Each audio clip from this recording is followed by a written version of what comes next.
trying as a couple to have a shared balance in this particular trait. Let's go with another one. Macho, aggressive. Pride is one's masculine qualities, being overly assertive, dominant. So you're trying to acquire these, and it's played in 3 acts. So you have these different traits you're trying to satisfy. It's played in 3 acts, and so you might end up with these random events that sort of come up. So one of the versions of the game is a high school sweetheart.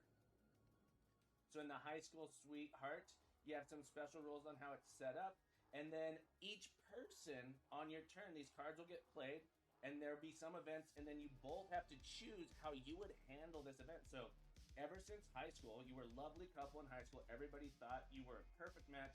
As you see it, did you break up at all, even for a short time? And then you both choose A, B, or C, and you secretly make your decision using these chips. You place them face down, and you reveal them at the same time. And then based on how you responded to these, so you're supposed to respond like your character would, not like you would.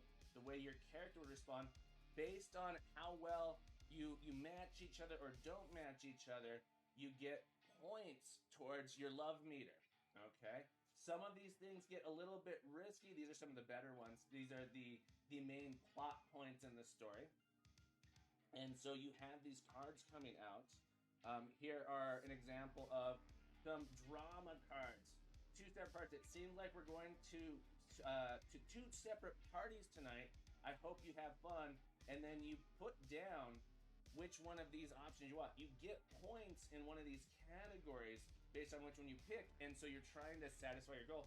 But if you both don't match, or different things happen that might match or not match, you might get some minus love there. You're trying to be a great couple, but satisfy your needs. Not everyone is the same, so your needs could be very different than someone else's needs. And so this game is super fun. It's like going on a little date where you role play as a different person. You role play as a different.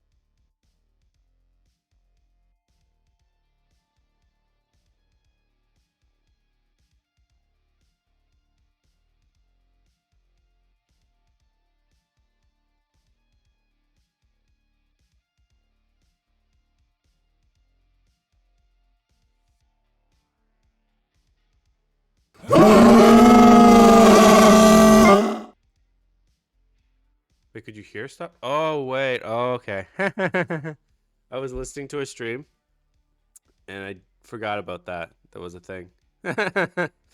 Okay. It wasn't me that wasn't muted. It was a very cool streamer that streams at the same time as me, Captain Coder. He also does some like uh, some some game dev stuff, and he's making like a Pac-Man thing, but he was explaining a board game, and you can never like show me a board game and me not be intrigued. So I was watching that, and I kind of forgot that you guys can hear my audio because that's how I play the music. Um, so silly me. Oh well, you know, is what it is. Happy Tuesday morning. How is everyone? I see there's a Nurk Mine, there's an AK-47, and there's a KRZ. Wow, got quite the initial turnout. Thanks for joining in, guys. I think last time we got doors being broken properly. Now I checked that off because I think it is. But you know, let's maybe just check because you never know. Also, is my cam? No, okay, my camera's fine. I was looking at Twitch and it was delayed, but it was fine. I was just standing very, very still. I was being very stoic. But yeah. So thanks for eating biscuits, guys. Let me know you're here.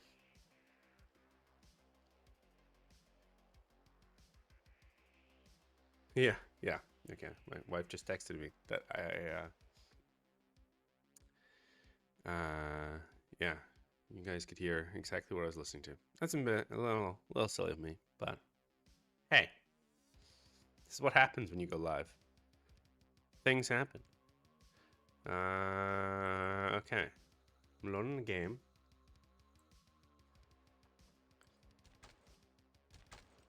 See what got us. He should be able to open and break doors now.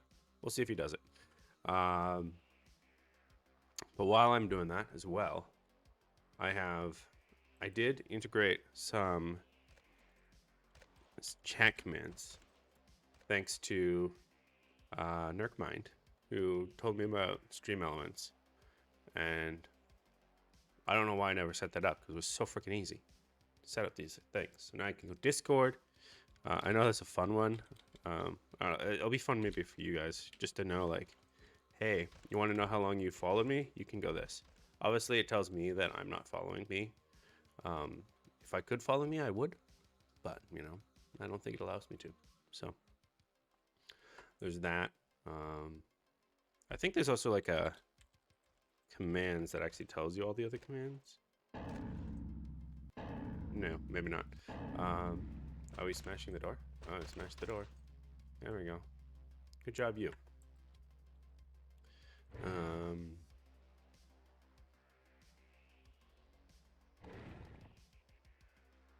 Now he's just standing there. What is he doing?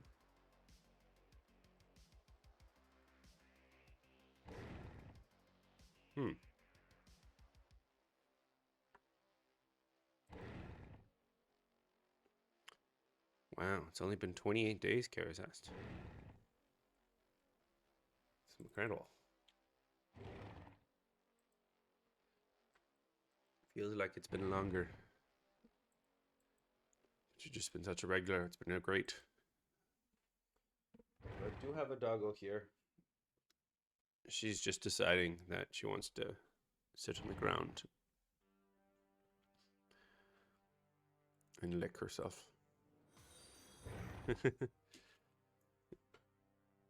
Want some treats up here? I give you a treat, but if you want some more.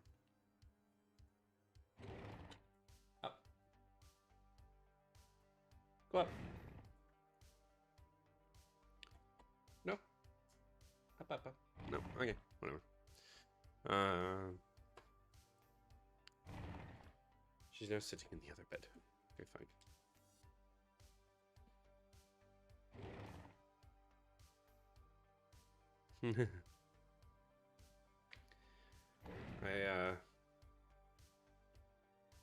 You know, she's just being so quiet back there, kind of. Just leaving her be. She just likes to sit over there, but yeah. Okay. So why is he stuck? He's like dead. He's like just destroyed the door, and he no longer wants to live as a. He no longer wants to do his monsterly duties.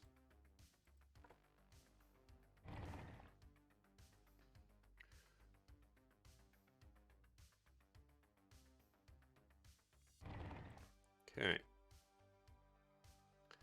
Also, let me know how the audio volumes are. I tried to adjust them because I was watching the stream on Sunday, and I definitely felt I was too quiet and that the music was too loud. So I have put the mic literally in front of my face, which is probably what I should have done anyways. But then also I lowered the music a bit and upped my volume. So hopefully you can hear me better now. Because I felt like it was maybe a little bit harder to hear me before, but we will see. Okay, so later I want to see if I can even see, like, here. Nope. You should be in one of these loops. There we go. He's in this loop. Okay. So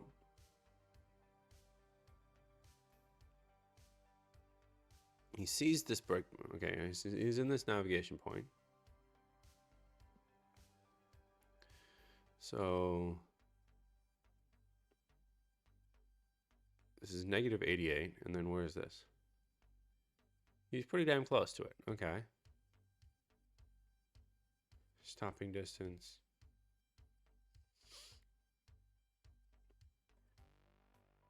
I wonder if it's that he's like stopped. I wonder if I have to go like nav agent dot is stopped equals false.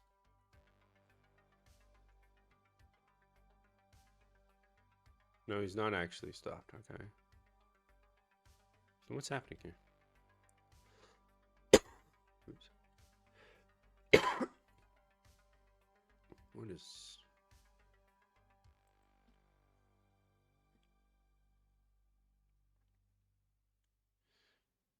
Is it active and enabled? Yes, it is. Okay, so that doesn't matter.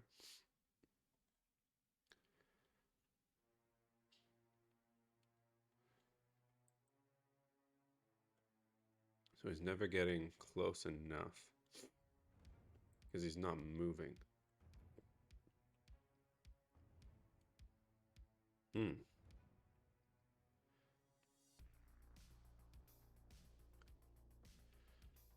Interesting. I wonder if I should do something where like if underscore nav. Oh, so by the way, my Windows heard I was talking shit behind its back and decided if I was complaining about it turning on randomly, it would turn on at all. Oh no. That is definitely not fun. I had a hard drive that kicked the bucket a little while ago. To be fair, it did kind of kick me out of the BG3 phase that I was in, where I wasn't being productive and I was just playing Baldur's Gate. And so when it died and then my save was on there and I couldn't get it back, I started being productive again. So I don't know. Maybe it's for the best that it died. Okay, I should find. Is there an is moving? Here.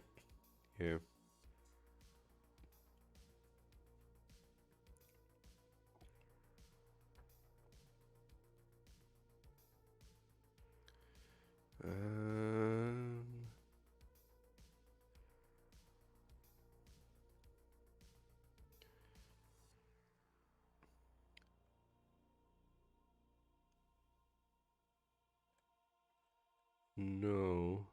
I mean, I guess that is stopped, but I wonder, like, does he not have a path or something? No, he does have a path. Then why isn't he moving?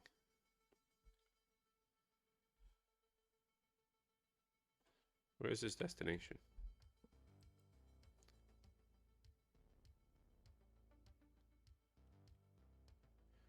Weird. So that's the problem. His destination is not where this thing actually is.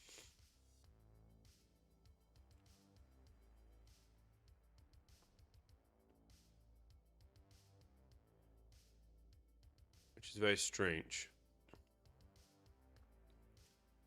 Because that must have been where he set his destination to. But maybe he's like...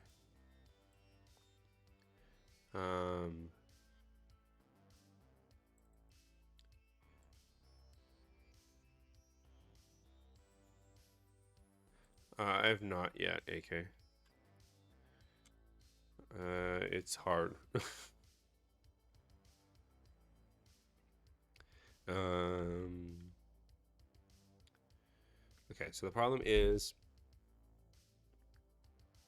that this doesn't necessarily equal the end position, and so he's got to his end position, but he's not actually there yet.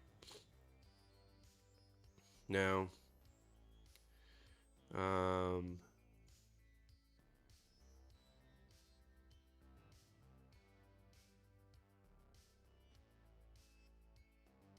what do I want to do there? If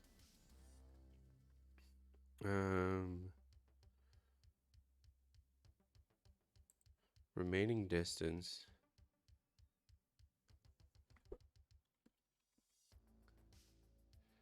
is less than underscore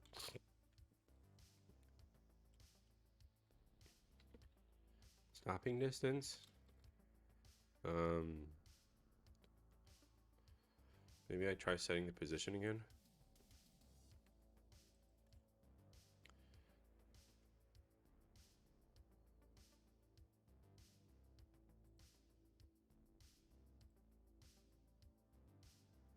Might do it as an else if here.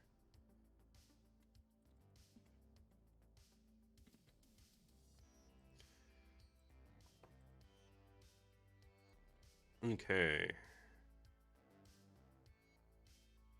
Let's see if any of that helps. Because who knows, man. Recompile.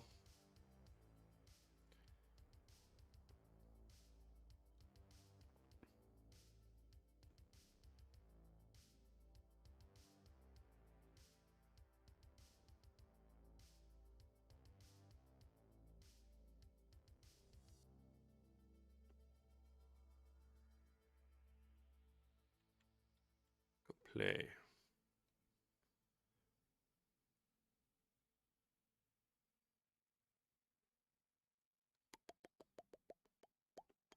Alrighty. Lord Zigame. Okay.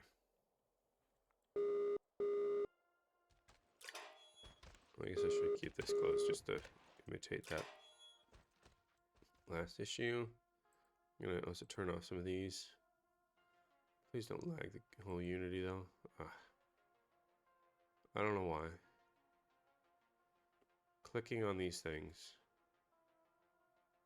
just decides to freeze up my whole thing.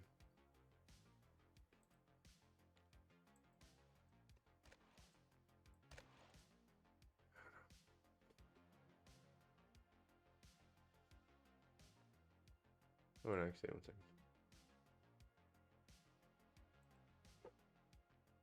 I want to know what is causing this.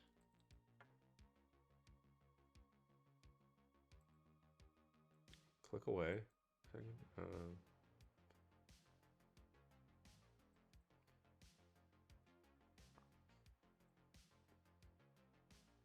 Would probably be useful.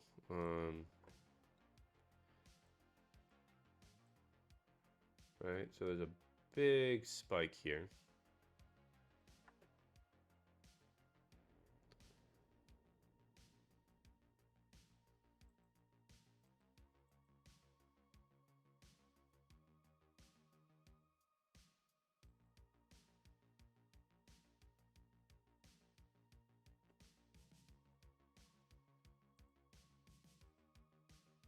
Why is it all looking at this font?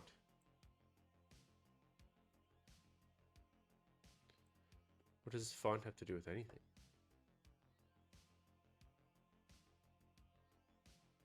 I don't think I'm even using this font really that much.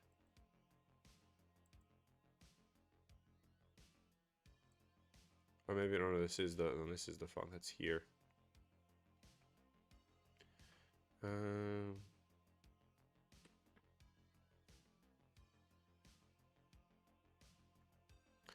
But why is that?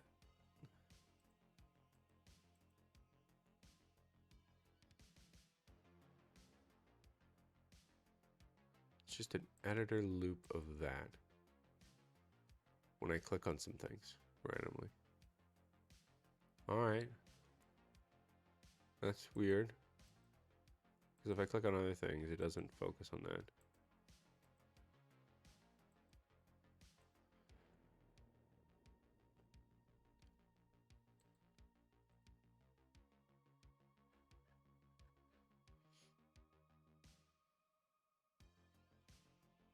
I don't know why. Okay.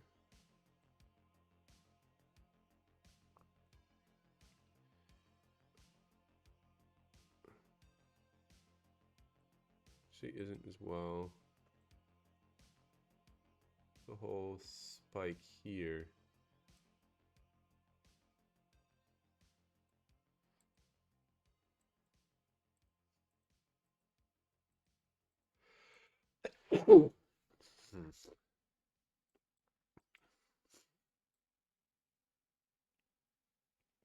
It's all editor weirdness doing something.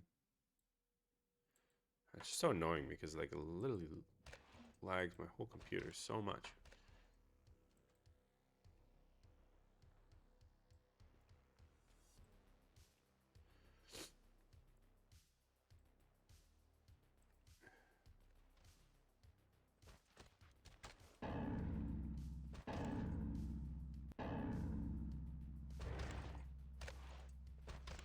You should also have to be closer to smash that, but okay, it did fix that issue.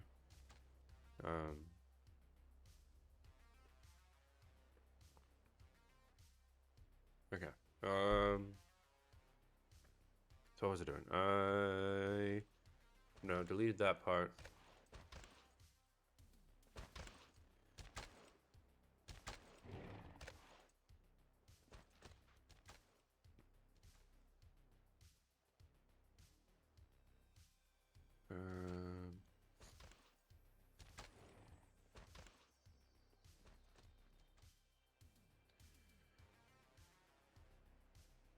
Okay. So he's destroying that properly. He's walking around. I can't remember. There's something else I think that I saw. Didn't like. All right, his distance for smashing. That's what I didn't like. I've just been using kill distance, but I feel like it's not great.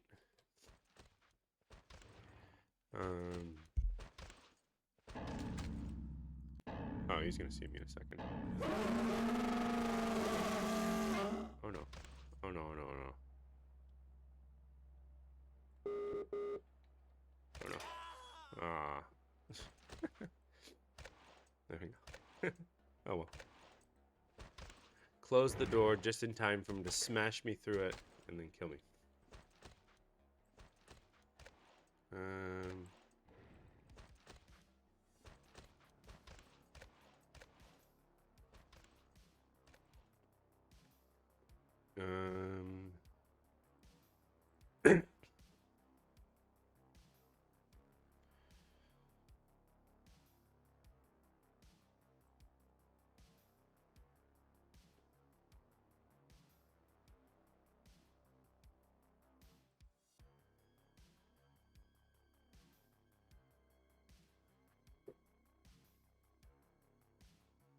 Yeah, I mean, maybe I took off his hand. His head like smashed me and killed me, and then in my mind that the door then like sliced off his hand. You know. I still died though. But he no longer has a hand, so you know. It's something.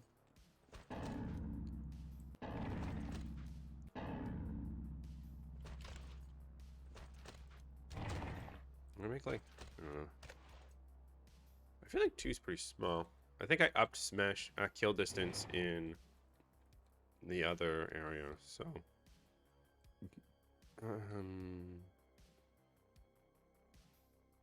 so in here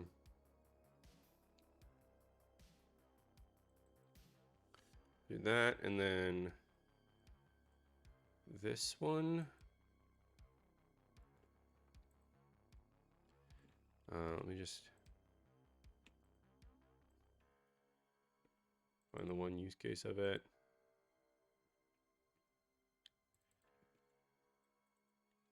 There we go. So the reason why this one is smash distance times smash distance is because this is unsquared magnitude, which is just a little bit faster to compute. So that's why I do that. Okay. Oh, he actually decided to smash the door that he killed me through. He was very angry at it. Which is kind of funny. All right.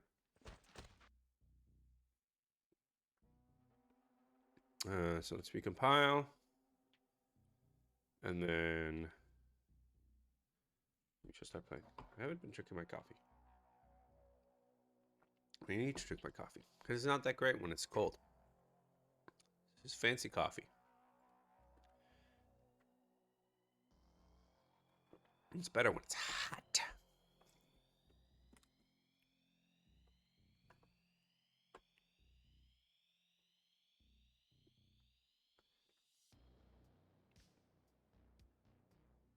Alrighty. Load game.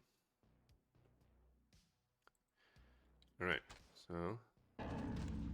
Wow, he's wasted no time. He still feels like he's very far away from us. 2 units, I guess, is pretty far. So let me just check. Okay, so, if I can click on you. May I inspect you, dear monster? What is kill distance right now? It's 3. So 2 is like that. And then 1 is like that. Okay, let's do 1.25. I feel like that's what I want to do for his smash distance.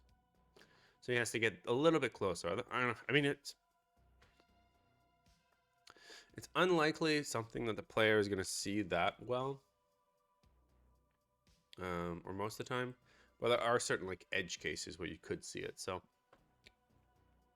I don't know. 0.25. All right, see you in a bit, Karazest. Safe driving.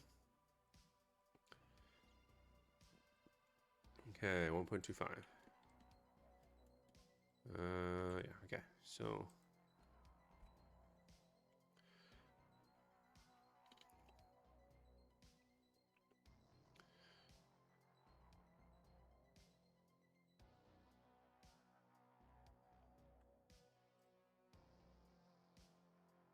game.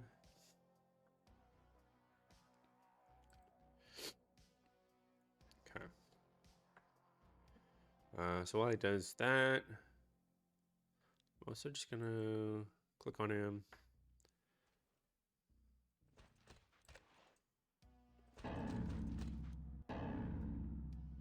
No, he doesn't. I don't think he doesn't even move.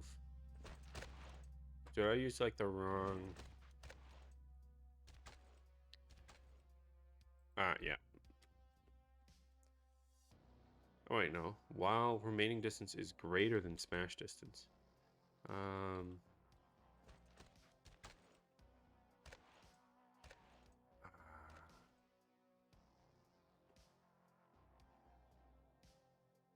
I think this is another issue where. One second. I need to probably do this. Path. Pending.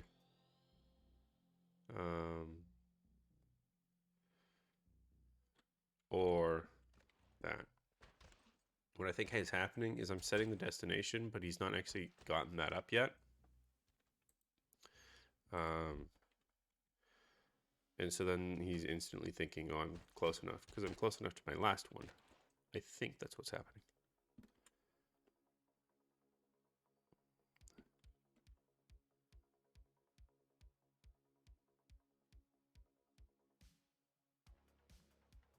But that's just a theory.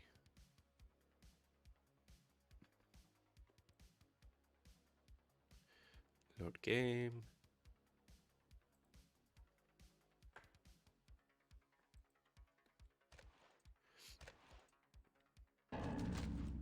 Yeah, there we go. Yeah, I actually walked up to it. Okay. Oh, actually. No, actually, that should be fine. Okay. So that smashing functionality works now. If I look at my thing, though, what I did is I separated out that behavior from the spawn behavior. And I'm going to do that separately at another point. So I'm going to make this whole enemy class that's going to handle the procedural generation. Hey, right, Echo. How are you doing? Bork, bork, bork. And so, yeah, I'm going to make a whole enemy class that's going to handle a spawn saving. I need to save the monster's position. He's going to kill me in a second. Ah! Oh, no. Oh. Tragedy. Okay. So yeah, I'm gonna have this whole thing where I keep the position, because right now he'll always spawn exactly where he's supposed to spawn, like where he's initially spawned, which isn't very great. So we're gonna do that eventually, but I have some other things in the way first. So the current functionality of him just occasionally destroying doors is good. Now, I want to make the roar a little bit better. Because I think it's probably too loud all of the time right now. And I'm just trying to, I want that to maybe not be the case. So, his grunts are definitely very loud. Which I don't mind as much, but I think also does need to fall off. In a more timely manner. So like what I'm gonna do is, I think I'm currently selecting the monster, yeah. So he's not even moving right now. Why can't I? Oh, I have the enemy prefab selected, not the enemy monster here. Okay. Oh, he just wants to walk over here. Okay, no, he's walking away. Okay. I'm gonna turn the navigation off for a bit, because I want to like test distances, right? So if I'm gonna do the roar, is there?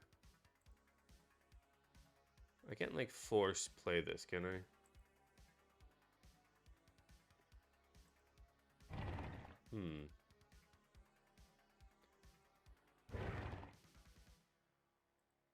Okay, there we go.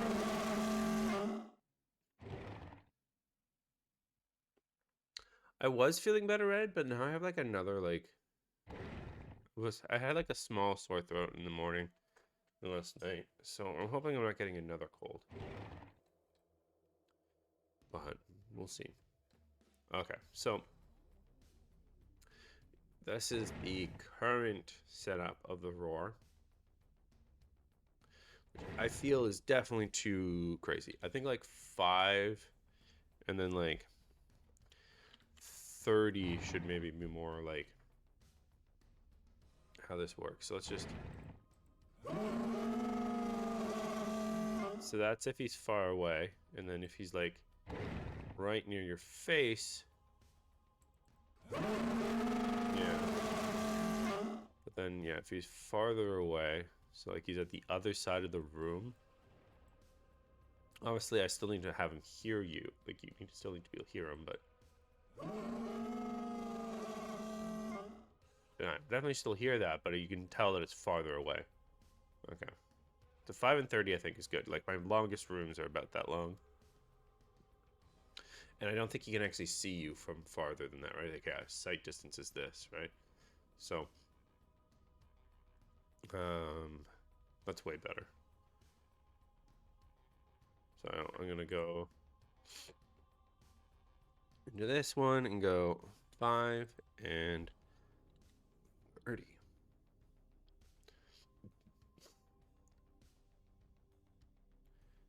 And yeah.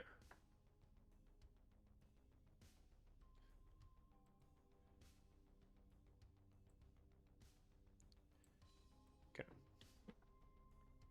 And then the other one that I wanted to adjust is breathing. So Here's this grunt sound. He does occasionally.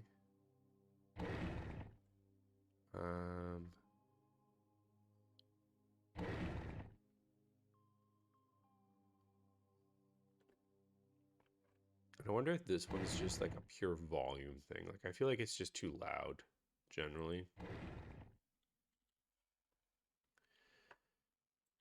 Like, it's meant to be kind of like, hey.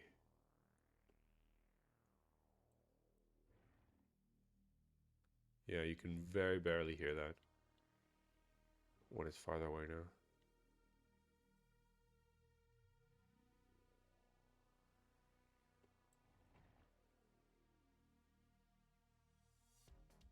So I think that's good.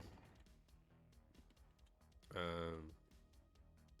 so I just changed this to 0.4 instead of.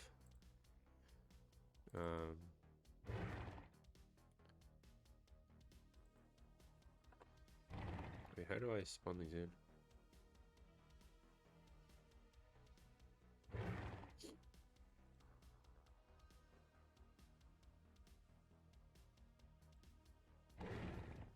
Oh, I just have an enemy grunt sound. Okay.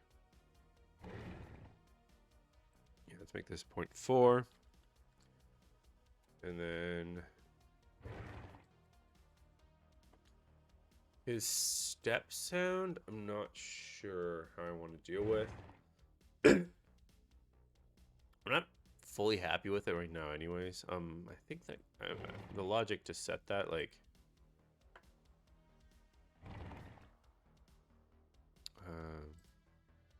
is very funky. I can't remember if I set it in the animation of enemy.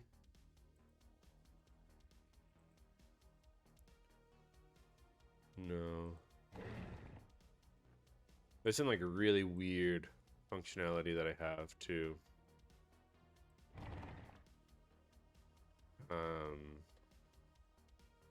track his feet sounds. Or is it, did I actually like, is it that I put something on his feet? No.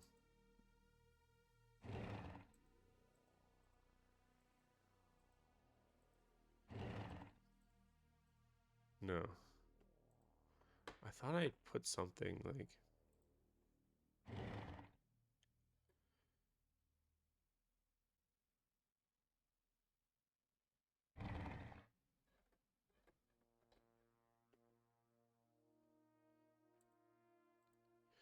Yeah, it's the footsteps I can deal with later. That doesn't matter as much, I think. It's just one of these things that I wasn't totally happy with. But I don't even know where he spawns this. Like, is it actually in here at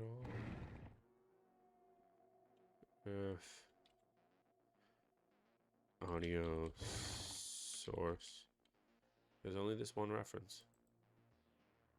So it's somewhere completely different.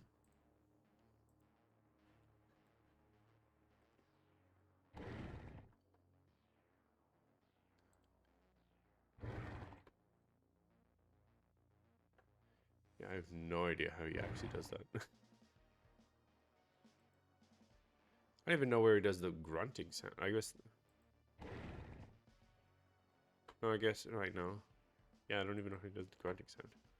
Just gets like spawned in somehow on him. I check the enemy here.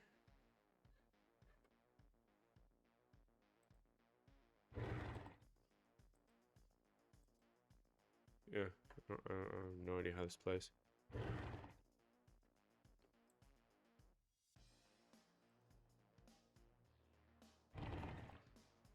Literally no clue. I wrote this so long ago that it's just like a ghost in the machine. Just a thing that gets played, but I have no idea from where. That's kind of fascinating. Right. I have to go just quickly. I will be right back.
All right.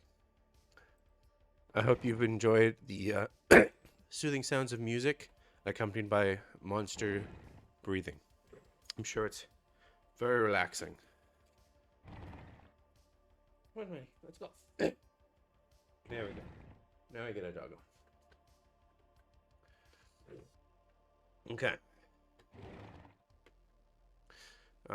So yeah, I'm pretty happy with that. Oh yeah? What was he saying? Was he telling me, telling you guys all my secrets?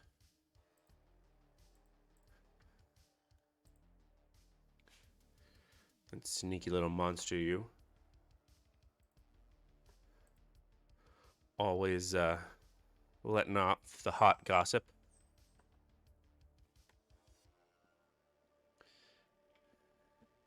Naughty, naughty monster. Alrighty. Oh, doggo. Probably just wants more treats. Here. Treat party. Okay. Yeah. What shall I do here? Do I?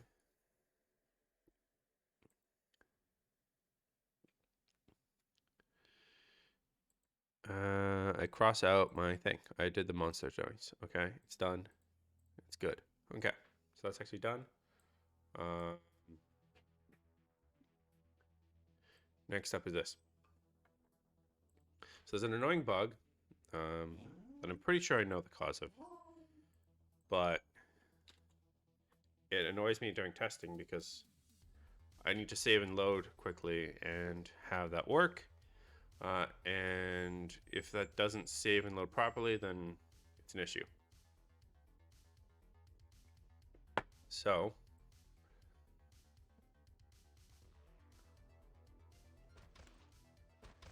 what the bug is like I will save here. If I open here, I haven't saved it all, but I'm gonna load. And the door will be open, even though that the door should not be open. Everything else is loaded, right? But the door stays open. And the reason why, I believe... Oh, actually, I wonder if I should make that door break sound as well, have a more limit.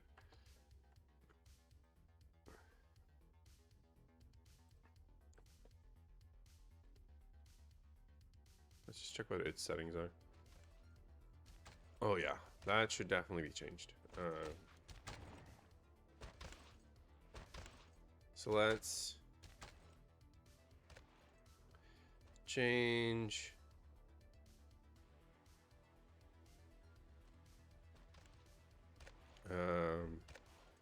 min distance to be like 5, and the max distance to be like 30 again, I think. No, I don't like that it does this.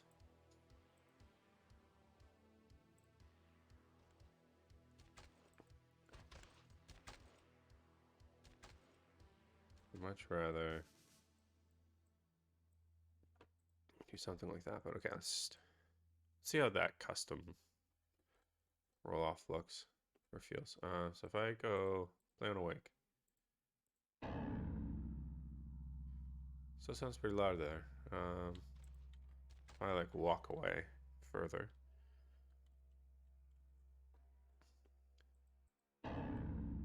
Yeah, it still feels very loud. He's about to come kill me.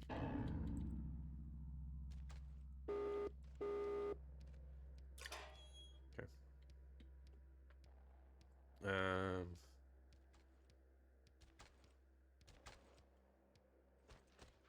Let's even see. Yeah, for some reason I can still hear it. That doesn't make any sense because the roll off should be down here. Like it should be ending here, so I should not be hearing it over here. Um,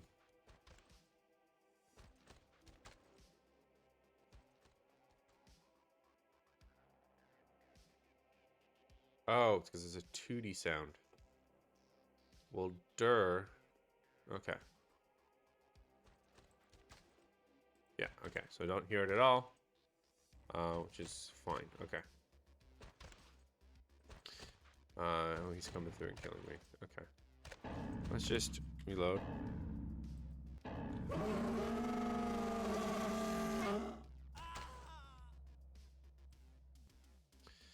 I just want to... Again... Oh. Again, the load bugs. The doors are already broken. So let's fix that, and then I can fix the sound after. I guess I can give it those initial values.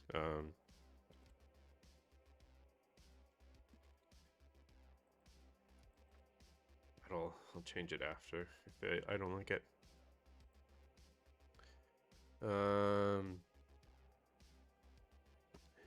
Door smash. Okay, so it needs to be a 3D sound so that it actually has some 3D volumes to it.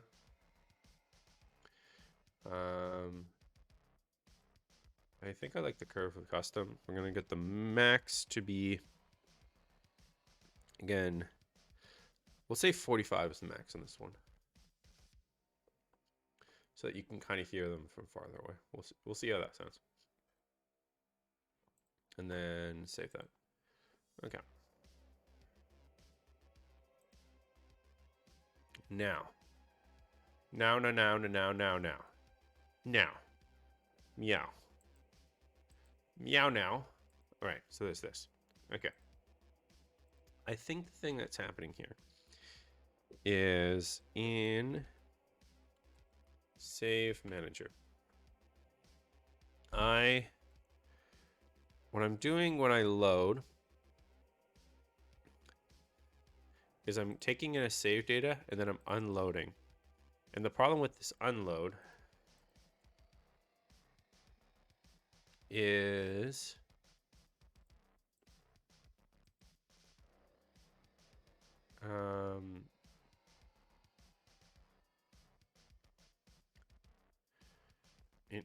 if everything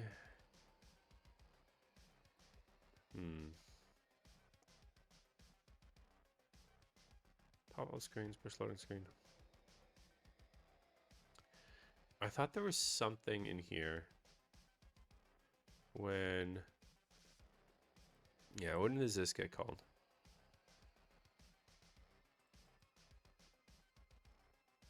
Save.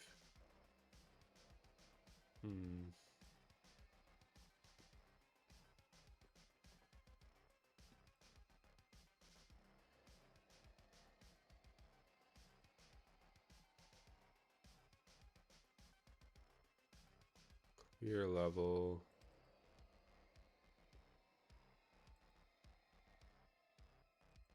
What does this get called? Incremented load level.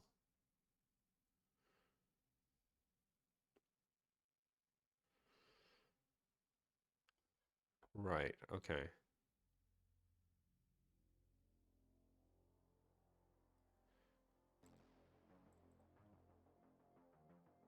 So in clear level, we go through and save all the things in the game. So like basically when I've left a level. But I think this is also getting called when I'm loading a level. And what's happening is I'll load the level, then I clear the old one, and then it saves over that save that I just loaded. And then I go and actually display the level. That's what I'm thinking happens here. So let's just open this. I'll go F8. No? Okay, so that doesn't get called? Oh, no, wait, I didn't. Did I not actually put a... I didn't put a breakpoint in there. Okay, let's do that. F8. Yeah, okay. So, I'm right there. We call this, and then yeah.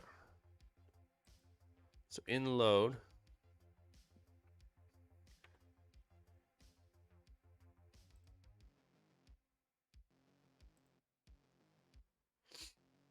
so we've gone save, load, unload the game manager. And in its unloading phase, on unload complete,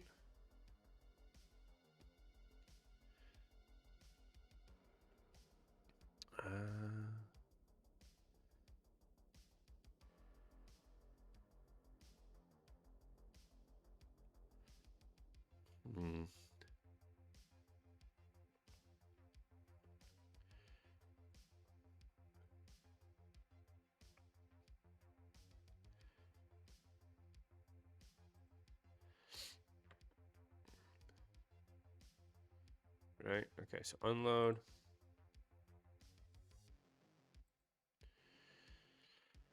Load.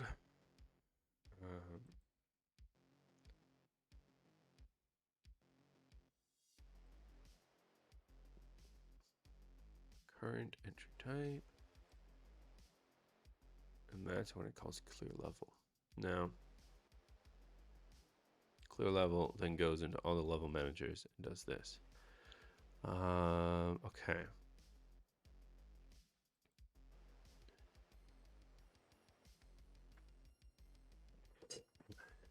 So how do I stop this from saving things? Because effectively I don't want them to do some of their on-level clears.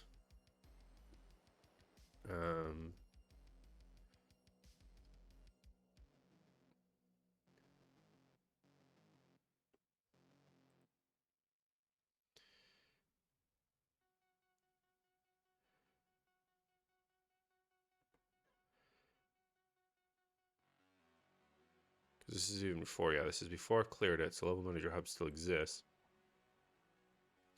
Game Manager.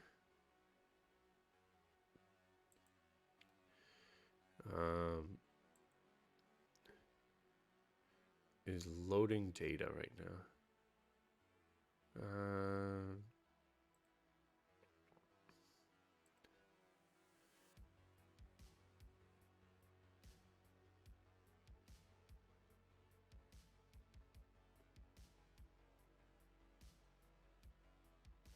Huh.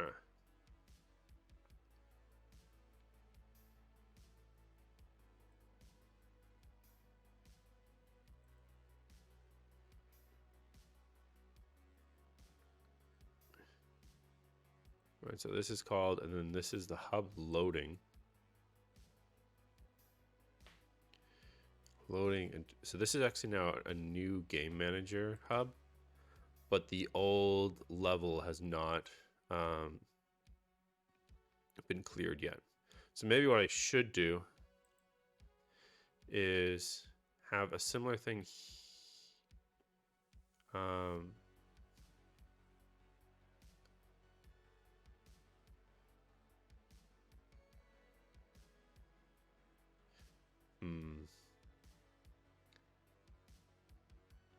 Is that technically, so I've overwritten it here, but I should probably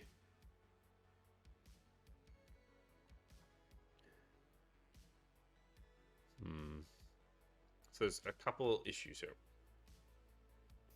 One is that I may have to abandon, so I may have to reconfigure how I save it. So right now it's nice that I have this like little like scriptable object asset reference that can have all these save datas and all these things. But the problem that I'm getting here is that because I have this one reference and it's kind of used in multiple different ways, we get these order of operations things where I've technically loaded a new one, right? This is a new save. But when the old ones interact with it, they just have that reference. So they reference the same thing because I'm just overriding the data on that old save rather than making a new save object. And the reason why you have to do that is because I want to be able to visualize it. So I'm always using the same one instead of making a new one and then like replacing it in. But that is now causing a lot of issues.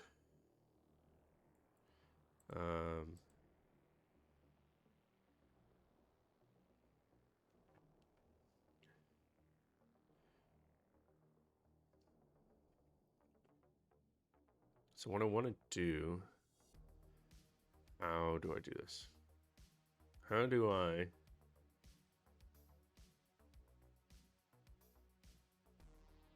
just want to go and find in Unity.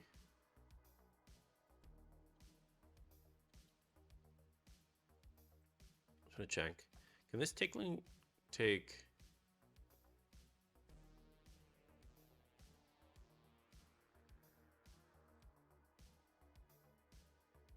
it's just an object. It doesn't actually have to be a Unity object.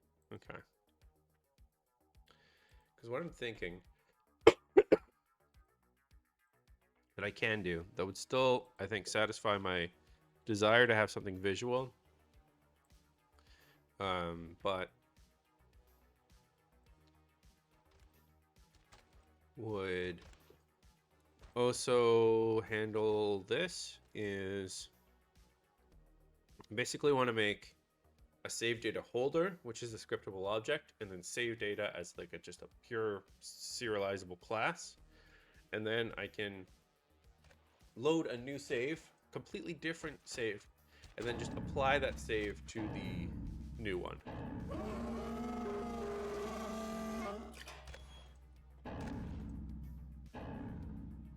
Hold for running away time. Okay.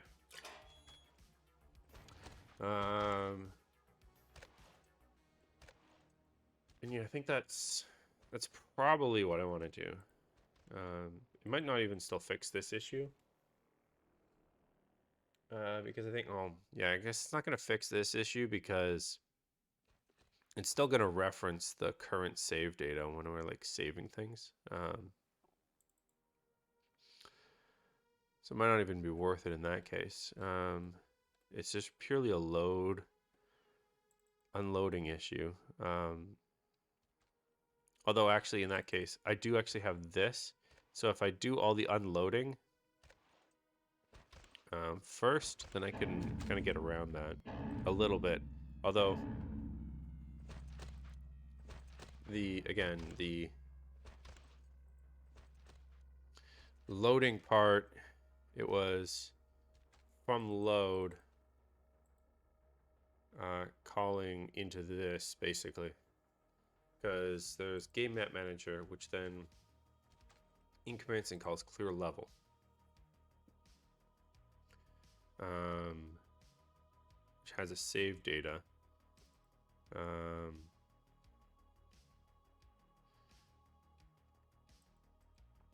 And it's that this level manager hub doesn't know that we're deleting.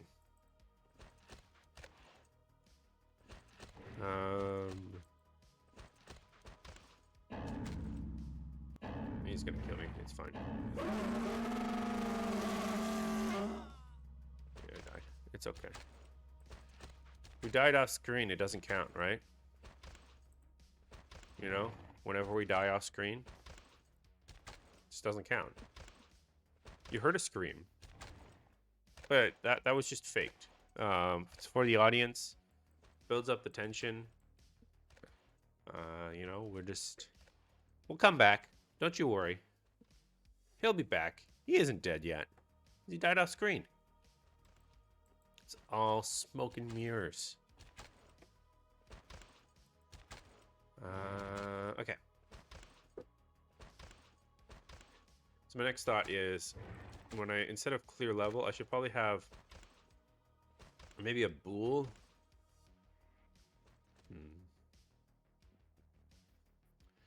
So the thing is, so if this gets called from map manager, he would have to know that he's loading a new level, because if I need to pass something into here, I would need to have some value getting called from this to know that this is loading a save versus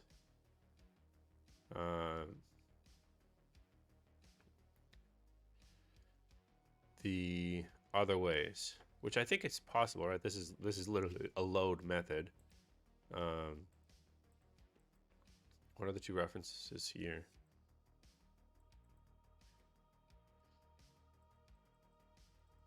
Why can I not see the references?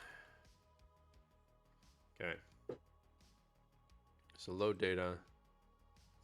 Right, okay, so these are just basically the ways to call it. Yeah, so they just, yeah. So there's only one section that calls it, and that's literally when we are loading the game, right? So what I should do then, yeah, is I should make this thing, comma, and have a bool is loading new save, and I'll make it equal false by default. And then this one, which is the load data, I will set it to true, and then I will set clear level to call it bool is loading new save equals false. Oh no, I'll make this always out here. Bool. And then we'll go back. And then we'll go throw you in here. And then we'll go in here. And then we'll go passing this thing in here. To which we will go bool is loading new save. And then I will go and find all my level managers. I'll let all the level managers complain that I just changed their format. Actually, no, I can't play. I want to go command refresh. Need to do a little refreshing instead of playing. Oh my god. I hate when I do this. It takes so long sometimes to go out of play mode that I then click play again and I enter play mode. So refresh. Console, tell me what's wrong. So yeah, everything that implements level manager is not going to complain because I do that. Actually, wait, I think, can't I? No, this is a better way to do it because I need to actually see.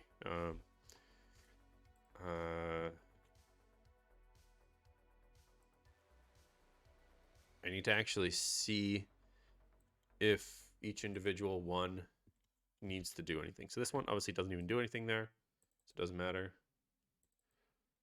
I think that's the same one, right? Okay. Yeah, there's like 2 errors now for everything here. So save data. This is the one that really matters.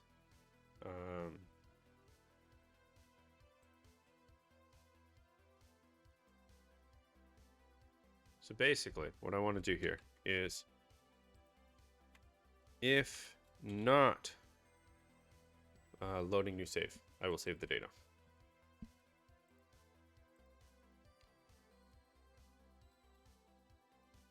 Or I guess, is it cleaner just to maybe do, if we are loading a save, we'll just go return.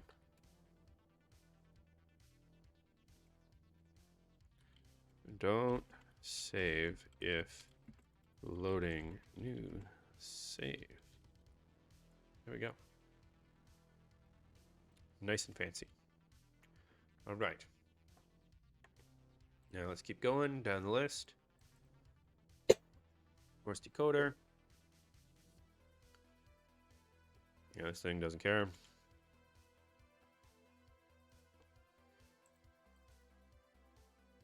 Again, that was the same one. Mission manager.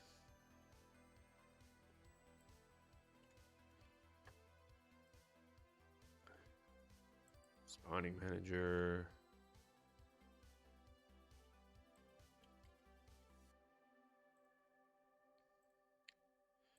Terminal manager.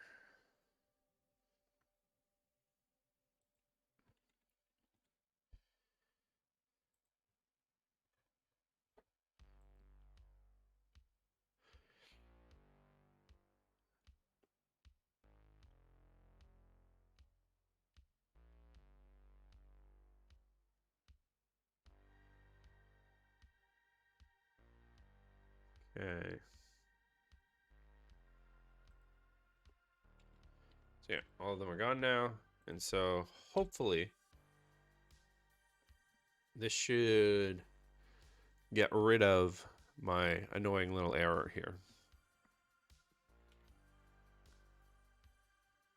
Load game.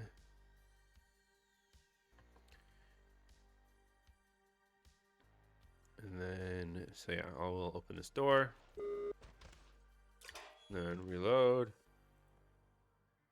Just ignore that. Aha! Door is closed again, which it should be. Sweet. Okay. Successfully knocked that thing out. That door is still closed. That door is still open. Sweet. Okay.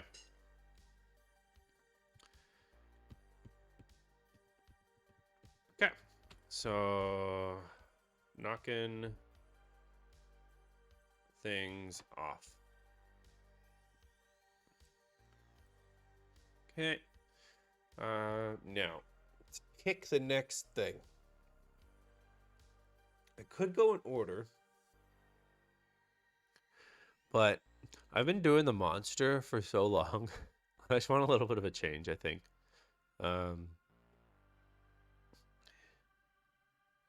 So I might skip down to stress system and then come back to this. Wait, why is the door breaking mechanic?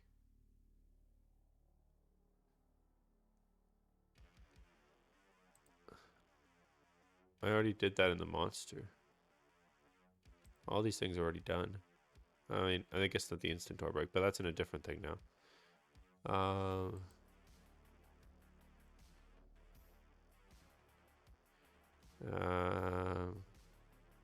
Archive? There we go. Go away. I don't need that. I don't need another task. That one's whatever. So yeah, I might want to start on this. I'm just more interested in starting this than doing more monster stuff. I need a little change of pace. It's starting to wear down on me. So 1 second, I'm just gonna turn on the light. It's a little dark.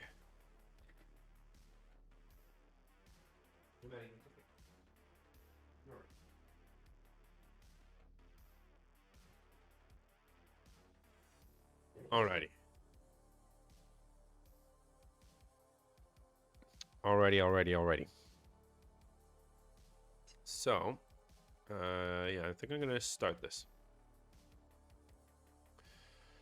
So again, this is the whole idea that the player has like the stress meter, and as they're going through the world, they accumulate stress, and if you do bad things as well, you get more stress, and then you can use things to reduce the stress, and you can have upgrades that increase your maximum or reduce incoming. But at the end of the day, you still have like a constantly managing this stress amount, and then There's another task for making a monster that only spawns when you have too high stress. So that's the reason why you don't want it. But for now, I just want to kind of start building and prototyping out that stress part. Now, ma'am, why are you so nervous? Go to your bed. Go place. Nice place. Sit. Okay. So, I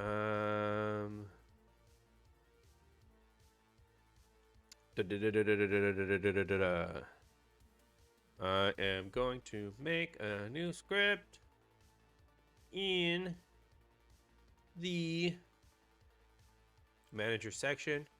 Going to be a game manager. Create him. And he's going to be the stress manager. Imagine having that title. You're the manager of stress. Now the question is, do you like manage it, as in like you're managing the stress and keeping it down? Or are you like the manager that causes the stress, right? You're the stress manager, you know, like your goal is to keep people stressed out. I don't know. Maybe one of the two. It's good or bad. You could be the good manager or the bad manager. Guess we'll find out. All right, so game manager. Let the abstract class. Okay. Make sure I throw a bunch of on-completes here.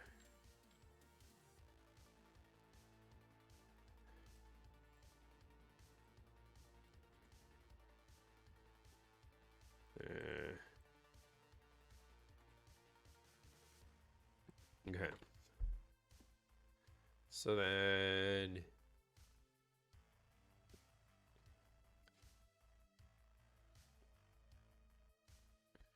what I kind of want to do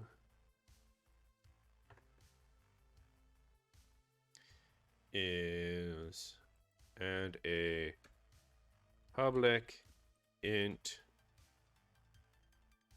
current stress level equals 0 by default in the save values, and then stress manager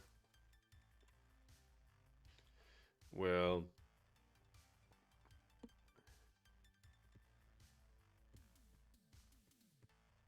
do I want to have him modify that, or I'll have him have his own value.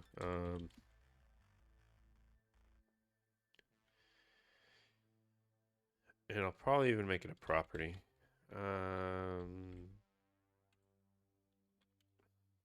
Int stress level property.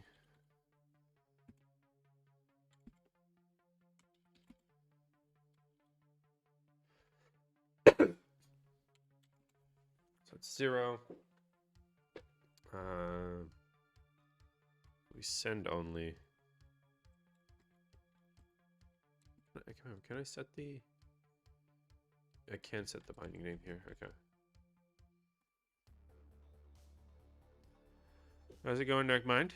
You doing a dog bone? Your dog is very cute, by the way. It's very great that your dog will like sit there in your stream and just like sit on your lap. But stress manager, I could use that. Yeah, I was just talking about how whether or not is he the manager of stress, like he tries to manage everyone's stress, or is he the manager that's like causing the stress? You know, is he like the guy that's just the super yelly and intimidating guy that causes the stress? I don't know. The name is kind of ambiguous. I need to add, okay. Eventually, I might fix up this binding stuff, but for now it works. So public partial class binding names, public class stress manager, and then maybe we'll just call it stress. I don't need to go manager. And then I'm gonna go public const string stress underscore level, and that's gonna equal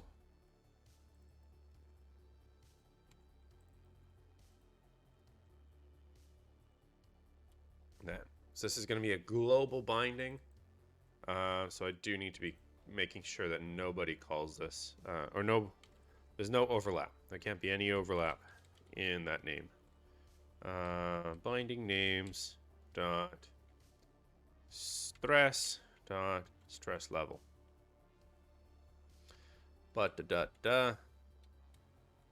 here we go. I got my property defined.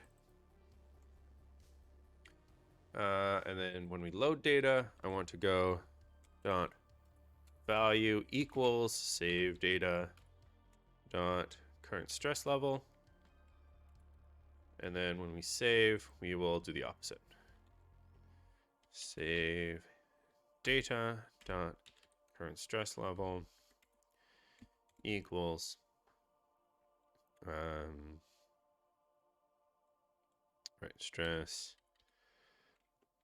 stressy level dot value.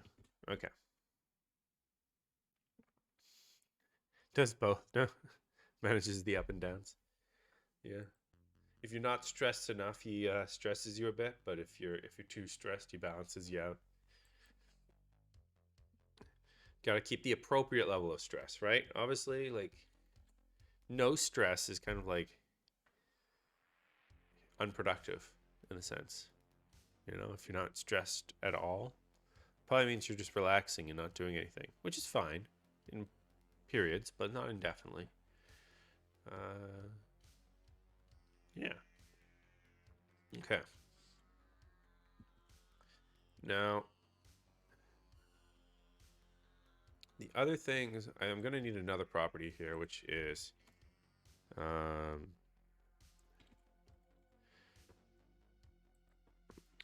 max underscore stress level.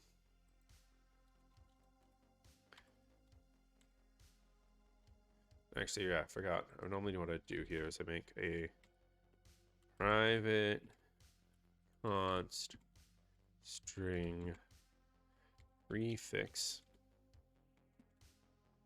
I guess I should capitalize that. Prefix. And that will equal this.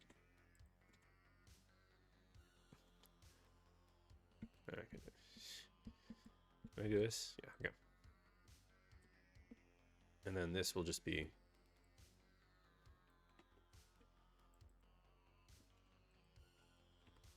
prefix plus, prefix plus. There we go.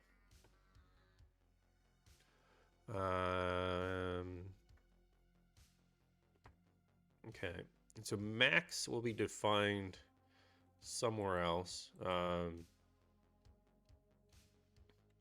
I guess for now, I'll write a thing here called public int default or starting max stress level. I'll just say 100. And then I'll have a property here. Which I'll put that. Max stress level property. Change this to max stress level. And in initialize for now, I'll just set max stress level property dot value equals starting max stress level. Eventually, I'm going to have items and stuff that will adjust this, but that'll probably happen in load data,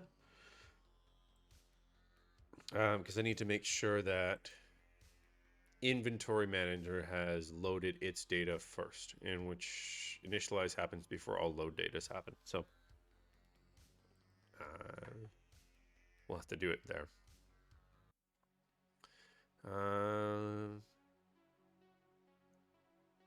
Okay, and then we will then as well have a public method here. Void increment stress. We'll say an amount.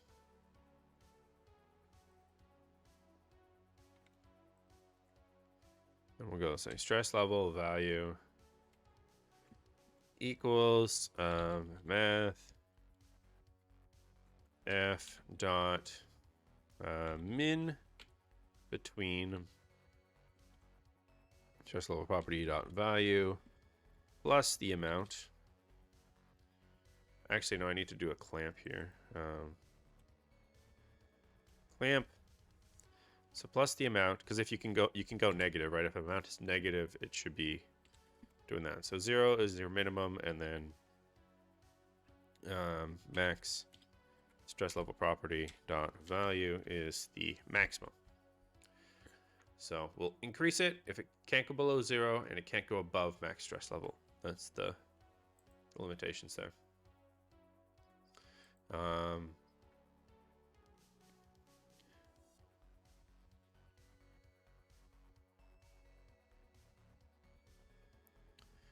I'm just thinking whether or not I want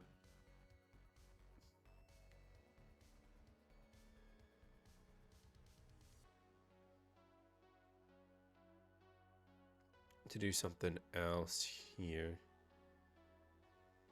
What I actually might do, so I might do like 0, and then I will go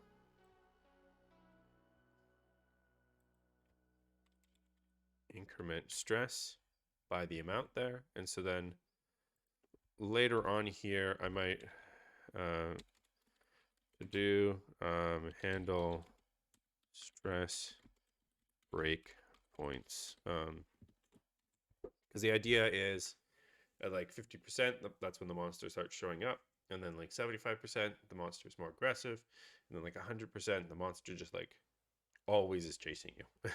So you do not want to be at 100%. Because you'll probably die pretty quickly. And yeah, that's the idea. So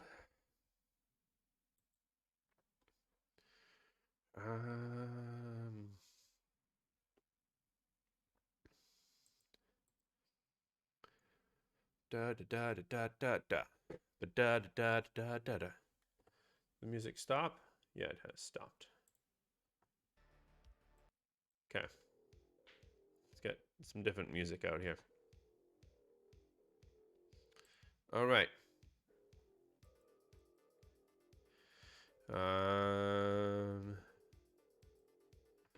What is next? So I have the increment stress ability. I have this thing.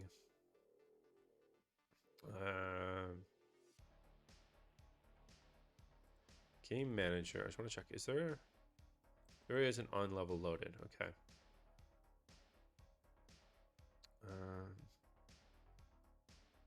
Which I want to know because so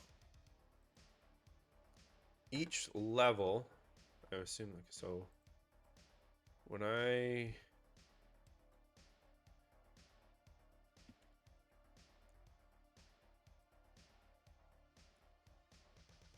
so each level here, I should have a stress timer essentially. And the way I'm thinking that I want to do this is that I'll define a tick frequency. So like, is it once every 30 seconds you increase your stress by 1, or is it one every 10 seconds that you increase it by 1? But it always just increases by 1 at a set interval. I think it's probably best instead of like having a slow fill, because obviously I only have 100 at default, and so you don't want to. I'm not using floats as well, so it needs to be a tick amount. But obviously, if you're doing like 1 per second, that would not last very long. So I think it's just best to make this have a stress increment. And that's what I'm going to define here. So in room count, we're going to go public int or actually, I guess this part can be a float. Stress increment time, or increment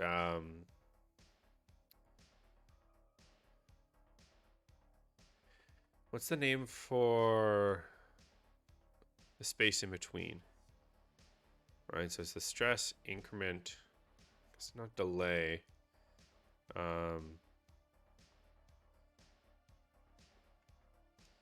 It's a word for it. Stress increment. Not cooldown, but would be like something like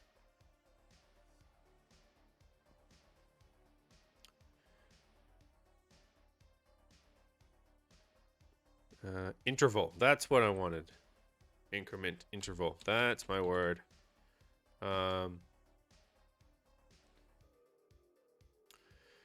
Now, by default, I actually want to set this to -1, which I'm going to use as a way to say, like, hey, this doesn't actually increase any stress. And we'll do it like that. Because the first few levels, I don't want to, like, have a passive stress level, because you're just, like, figuring things out. You don't want to deal with passively increasing stress, but like as you go down, it's definitely going to be a thing. So,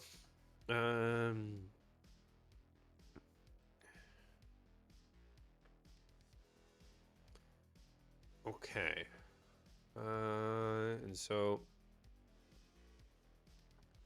I'm gonna have to go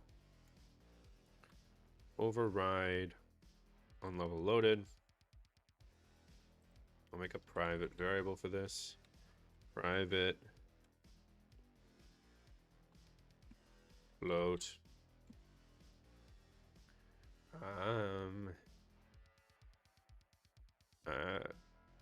stress increment interval equals again -1, and then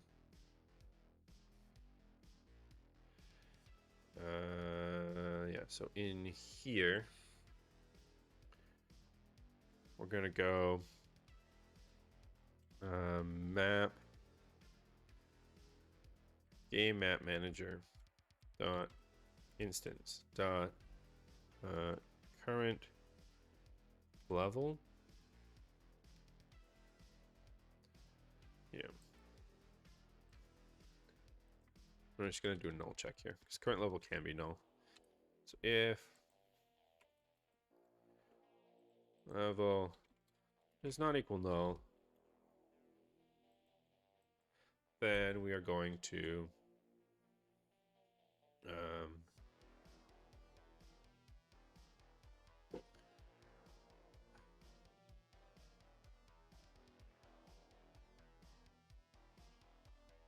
yeah, we're going to set the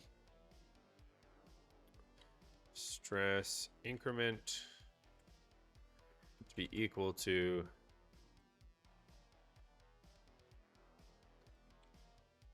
this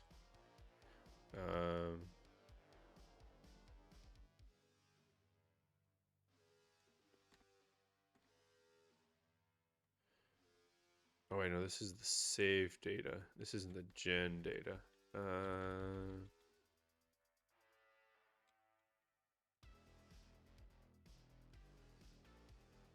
Was it current map?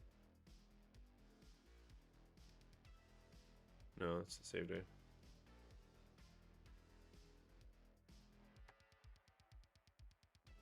To 30 to... Oh, is it too quiet now?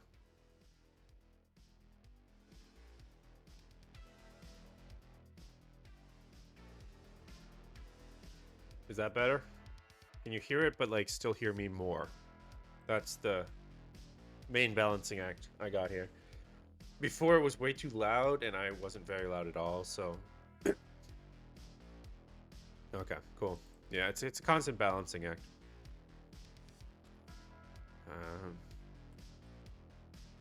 Especially because I can't hear, obviously, what you guys hear. I have my own volume that plays. But... It, does not work the same way.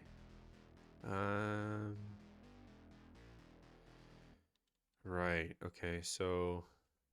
Right, okay, so the thing that I need to be doing here is, so there's current level dot level... Do I have current level index here? No, just current level, so dot level index. And then I need to go to game. I need to check what this thing's called. There's a...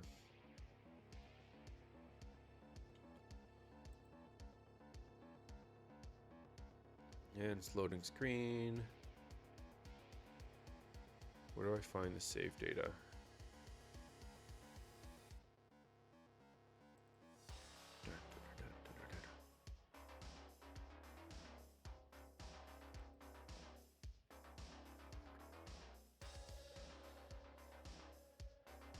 Right, the level gen is actually used in... I'm putting you to sleep. Either that means I have very good soothing qualities to my voice, or I'm so boring that you're falling asleep. So,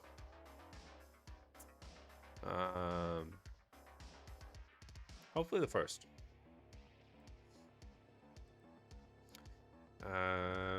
So, no, I just sleep. You're tired. Tired, AK. I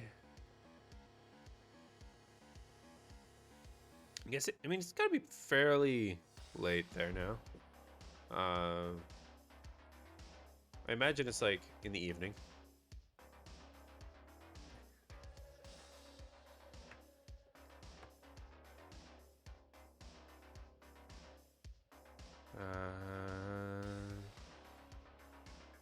Sorry, just trying to find. Okay, level gen data manager. Here we go. This is what I wanted.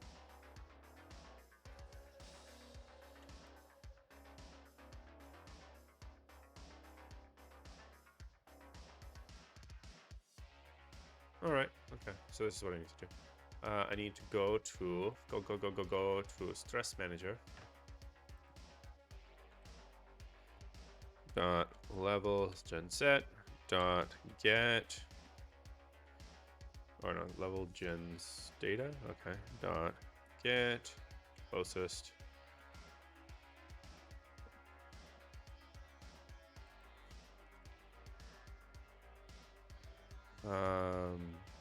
Right, okay, so it's getting a little large of a line, so level gen data.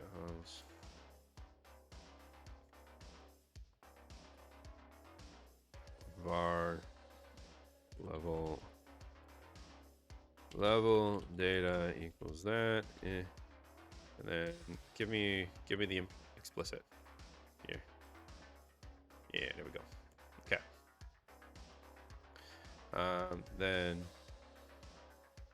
level data dot just increment value, and then go -1.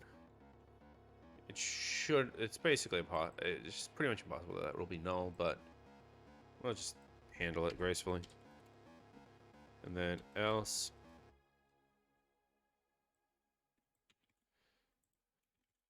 we will set to -1. This is likely. I'll do it in the else case here. Likely player base.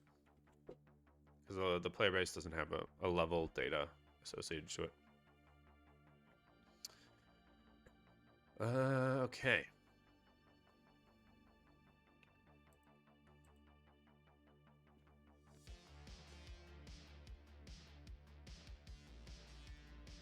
Then refresh.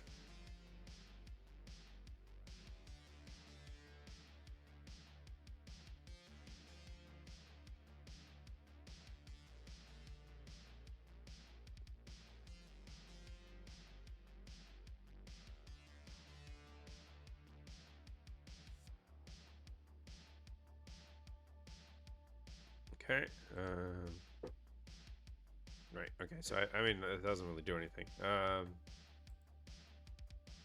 what I want to say is if or enabled equals stress level increment, stress increment interval is greater than 0. So what I'm going to be doing is I guess I also next need to do. Oh, I wasn't renaming a private variable properly. Underscore. I'm gonna duplicate this line. I'm gonna go say next stress increment interval,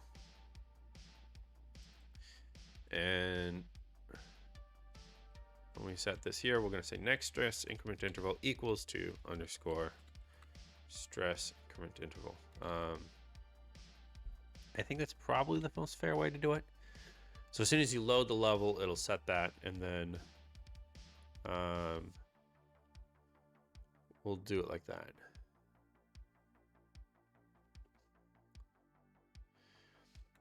I probably have to now start doing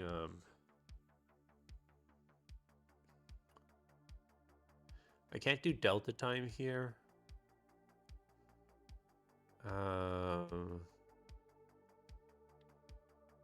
Unless I want to pause it in certain areas.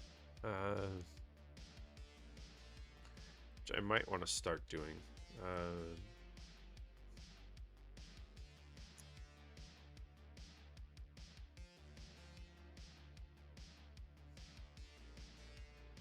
Do I want delta time?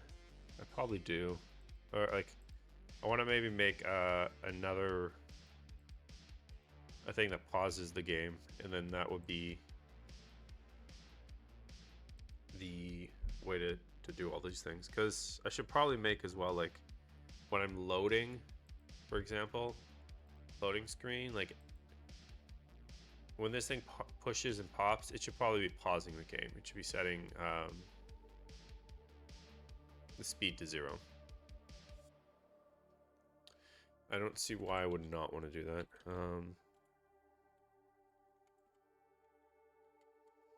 Unless anyone has any better ideas. I should make a global thing though to handle this instead of just like setting times. Yeah. I need a time manager now.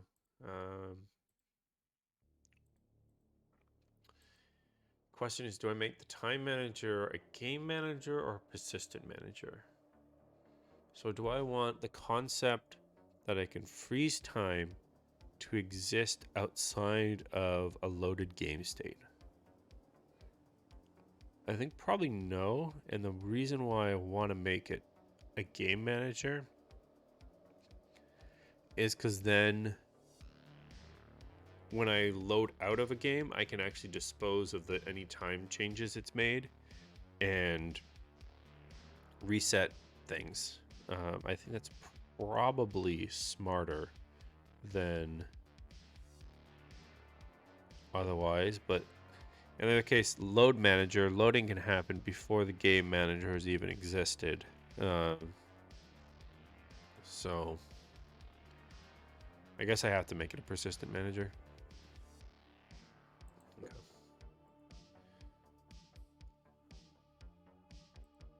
Create C# script. Time manager. It always feels like some level I'm making like wrapper classes for Unity stuff. But I just really don't like having a bunch of things interfacing with the Unity specific stuff in a way that I can't track. Because it's really hard to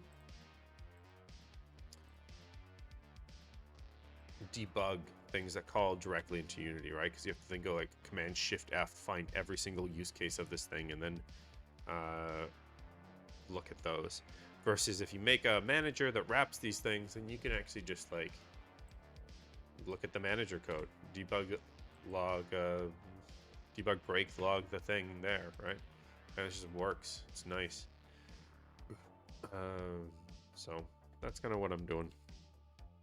Complete. We'll just instantly initialize this thing.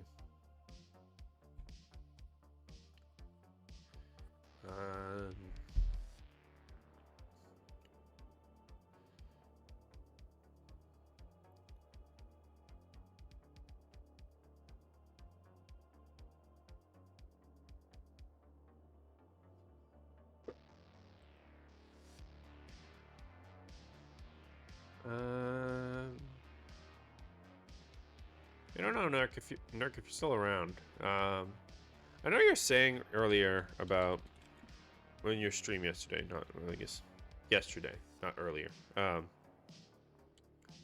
You've removed singletons. And I'm definitely aware of the concept of removing singletons and putting them into like the hubs, right? I have hub managers that contain all of these. I don't understand a workflow of making them in there that makes it easier to use.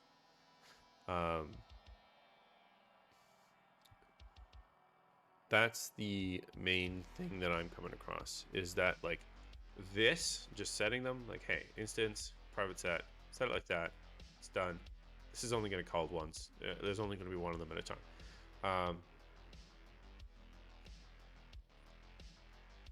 Just going time manager.instance is so easy to write versus if I put it like at my work, we have a hub class, and they basically have to go and then like I've seen it in two ways. Is either you have to then for every single manager you create, make a line in your persistent manager class going like time manager, or and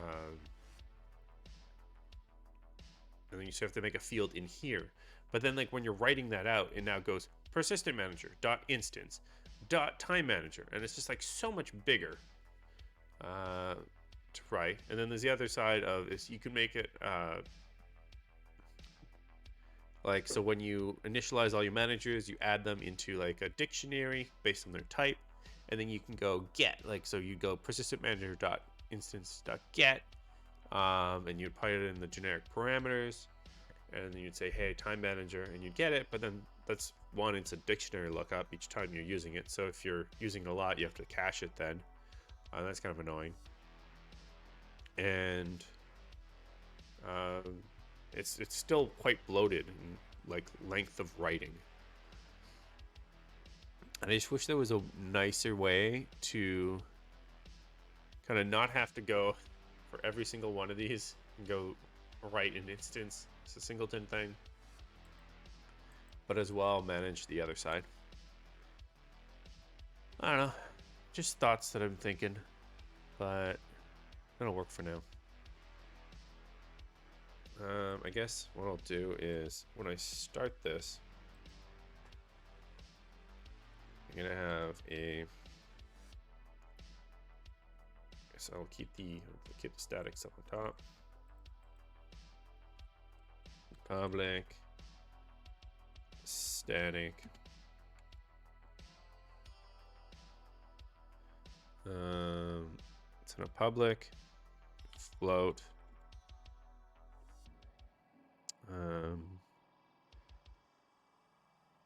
what is it called again? There's time dot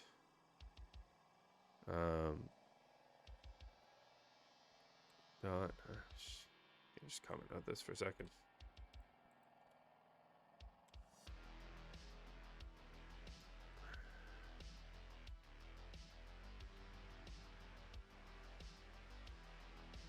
Time scale.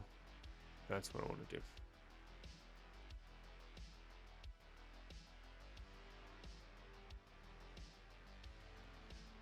I mean, I guess for now, I could just have this literally wrap time scale.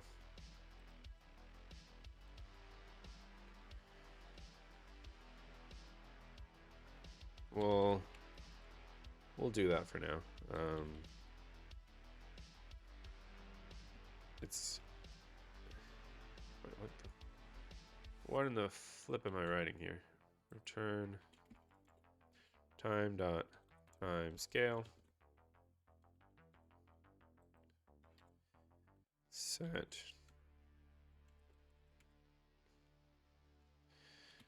time dot time scale equals value. Can I? Yeah, I'll do that for both of these.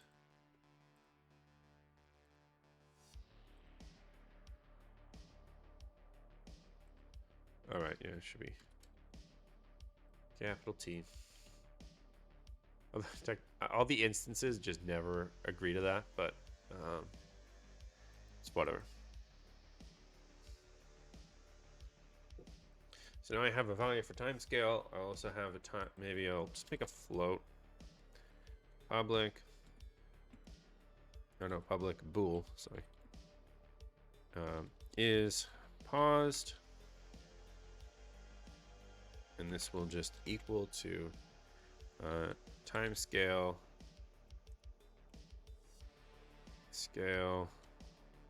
is greater than 0.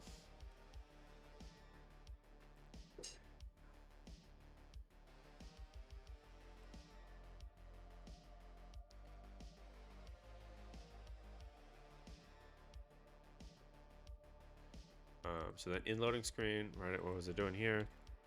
Gonna go override.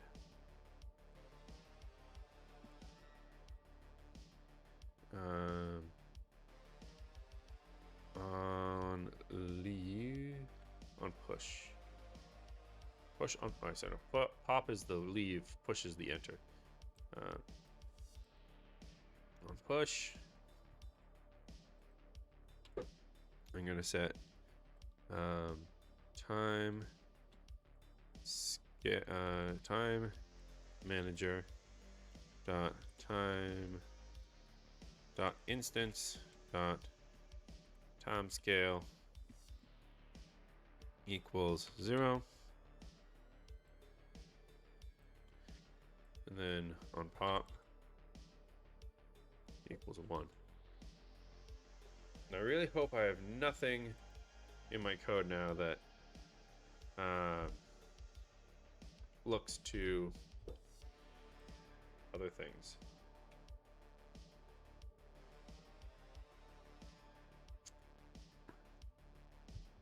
Looks to time while loading. We'll find out in a moment. One thing I'll have to do actually though right away, I think, is the spinner. Okay, no, it already ignores timescale. Sweet, I thought of that ahead of time. Okay. Let's just, I guess, let's click play though, or recompile and then click play and make sure everything works. So far.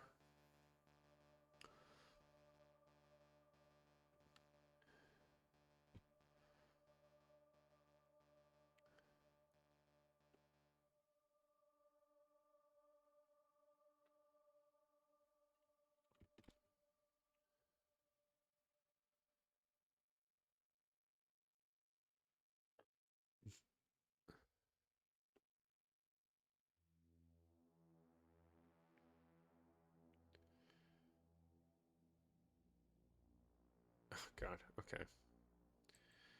Um.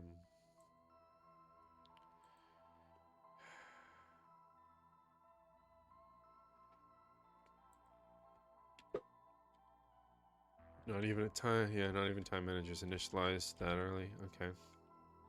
Oh wait, no, actually, it would be if I added it to the hub.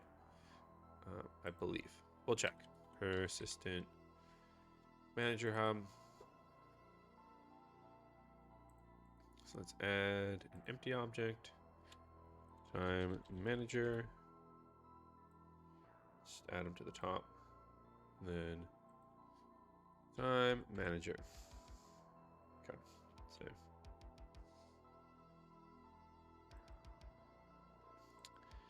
Bing bang kazooie.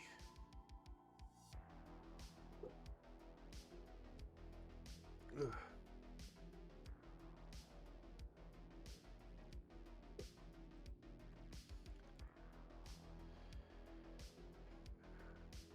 Load. Game. Game is loading. Okay, it loaded. I can't move, so that's problematic. Null reference again on push. So Unity is deciding to freeze.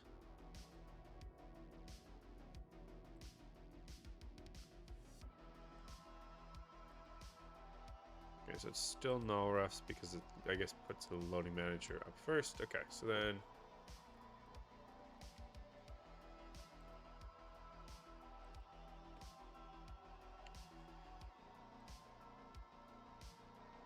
loading screen if I'll just ramp it if time manager dot instance does not equal null.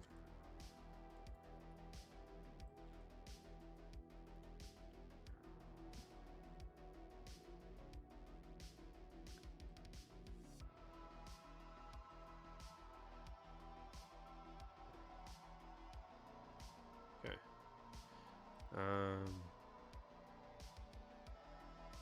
Yeah, no, that should be fine. I was just thinking that I might want to make this like cache it when it pushes and then sets back, but I feel like most of the times I don't think I'm ever gonna have like a half speed or something like that.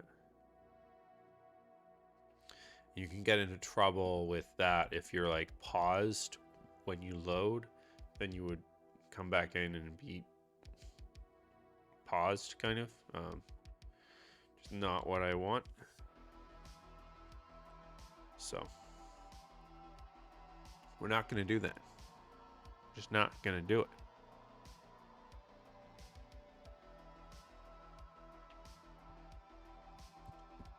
Okay. Load gimme. Gimme load. Okay. I can't move. Alrighty. The monster move? No. Interesting.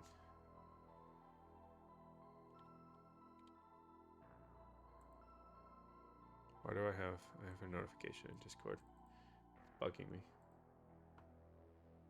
I need it to go away. Shiny is live. I see. Okay. Well, I've just disabled the notification, or I've clicked. I don't have disabled it, but I've clicked on it so that it does things. Yeah. Okay. So time is not getting set. Back.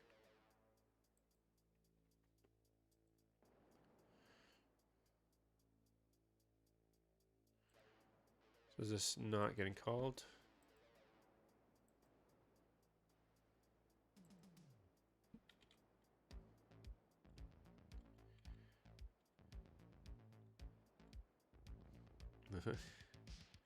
Yeah, there's definitely time scale issues here.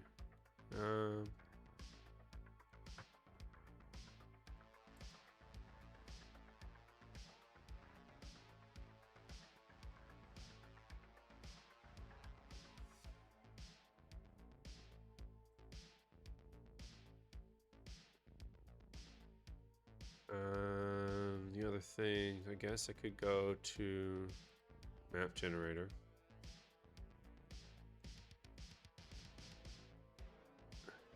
Or actually, I should go to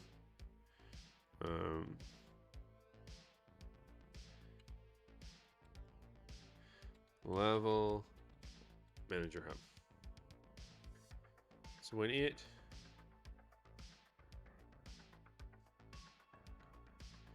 goes and does its awake,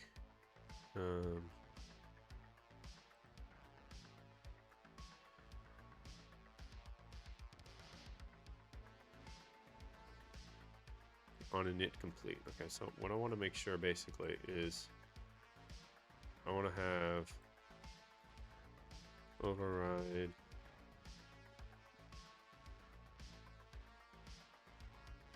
wait, oh, there's the on init complete. We're gonna call persistent or no, time manager dot instance dot timescale equals 1. Now it should already be calling that because loading screen gets popped there, but I don't know why it does not.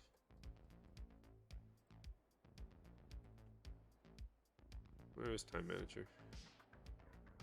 I have too many tabs up.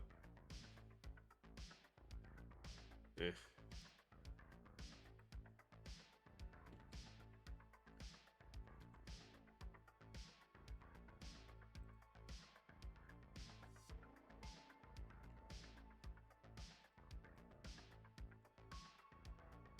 No.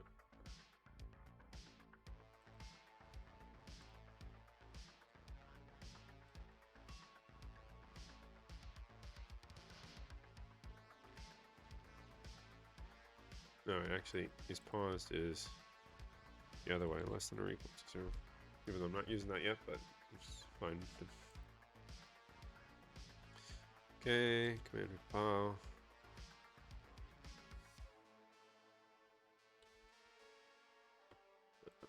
I didn't have this open. And this. Okay. Alrighty. Okay. Play.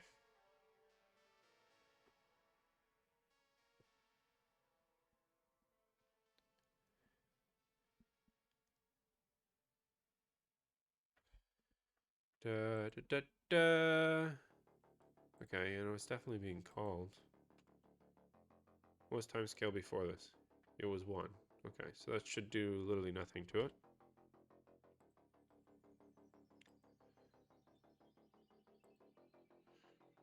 Okay, load game. I can move around now. Okay. Everything works as it should. Okay.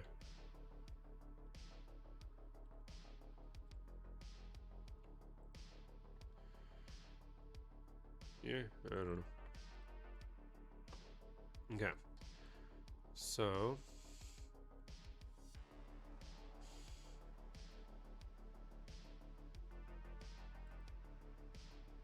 there we go. That's nice. We have our thing loading and doing timescale. The other thing I need to now do is actually go back to that stress manager, which I was writing, and start using that to do stuff. So I increment the stress level. I go here. I go public. Or no, not public. Private. Void update.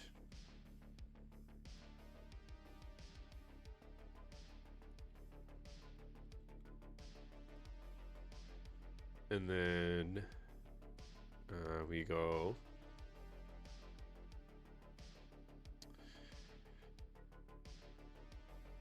this minus equals time dot delta time. And then we check if underscore next stress level interval is less than or equal to 0. Then we're going to go increment stress 1. And we're going to set this whole thing again.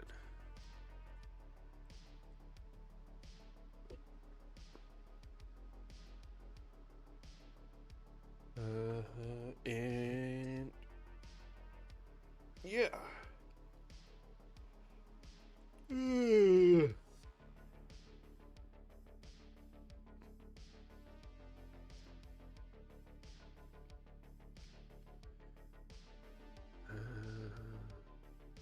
Next stress increment interval, yeah.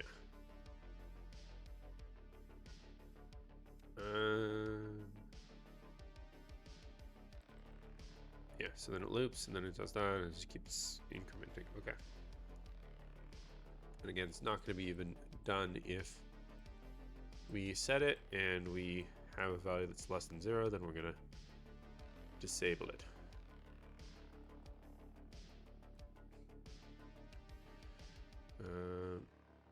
And I might even want to go enabled equals false, just because then it won't be calculating or doing anything until we even get to this step in the load. And yeah, so there's that part of the stress. I have a thing to increase it, things to do that. And I need to go to my screen manager. And I want to start editing the HUD.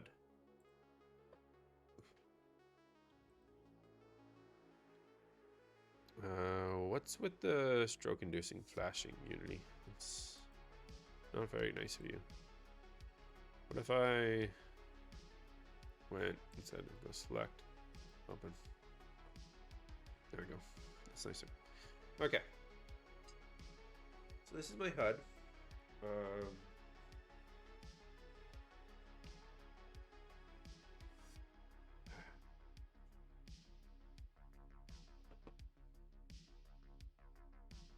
So obviously there is actually more in this that doesn't show up in this view because there is the log that shows up here. And then the permission list, which is on the right side. So probably on the left, bottom left. Is that where I do my health? Or do I do it like on top here? I might do it on top here. It's okay. I always like to like design what I always think in this design of if there's ever a streamer that plays the game, you want one corner to be useless, right? It needs to be a free corner. In the HUD is you always need to have that because like you don't want the whatever the stream is playing to just to hide something that's important, right? And I guess like I mean the top left is technically not that important, but it is important enough to see the logs. So I'd rather not put the HUD there. I'm eventually gonna try to hide some of these anyways, because I'm probably just gonna have to tutorialize it or something saying, hey, there's this. But like right now I don't want to tutorialize that, so like there are buttons there. They're just gonna be buttons there. It's just gonna how it's gonna be. But there's that. And so I also want to try and see if I can get health bar, the new Reach UI. I want to see if I can integrate at least some of that preemptively and see how that works. So I'm going to try and see how this thing works and then see if it's worth it, you know, or so he has a min and a max value. You can increase the min and max value by changing value limit in the settings tab.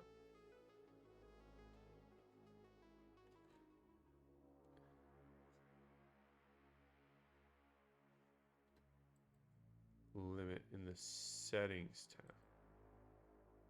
Min limit and max limit.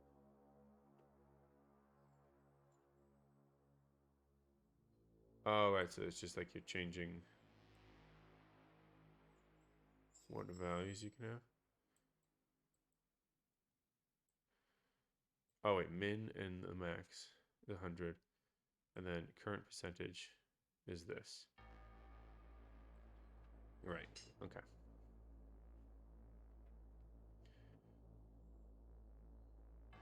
That's the current max.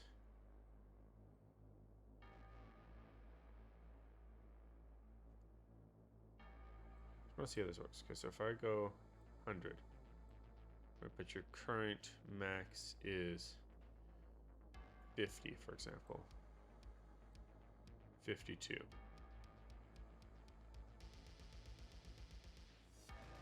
Okay. So effectively what that's saying is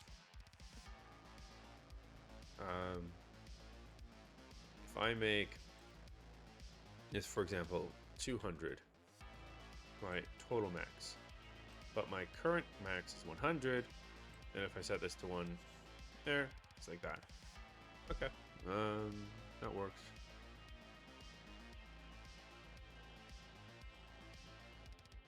Now,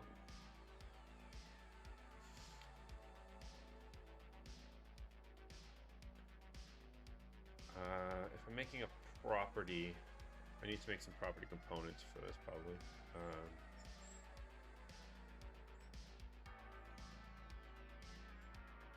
You need to like go outside, Maddie, or what's going on here? Why are you whining? You're just very sad. I don't know, she's a very sad girly. Do you need more Tritos?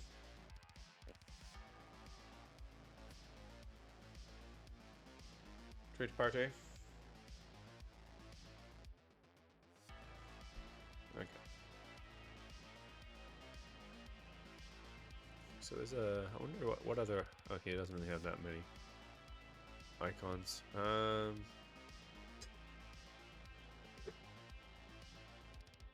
I guess I'll use a shield for now.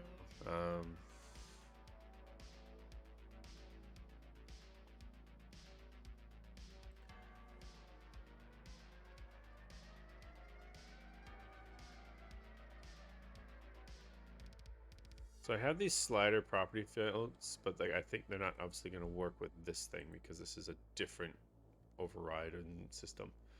So I might just need to create a script to do that.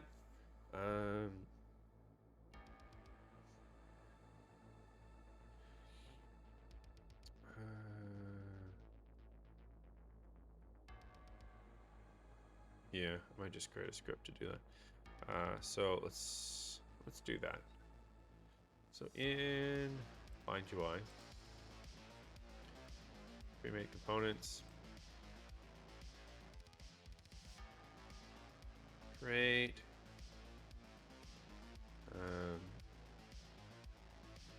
folder for reach UI. Create C# script reach UI property or slider property component.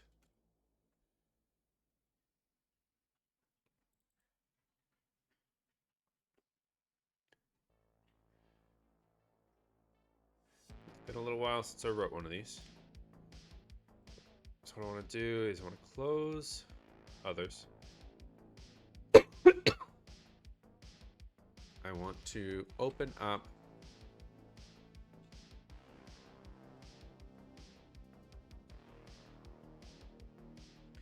do you need to go outside? Do you want to see Mama? 1 second. I'll see if she wants to go. Yeah, you want to go? Okay.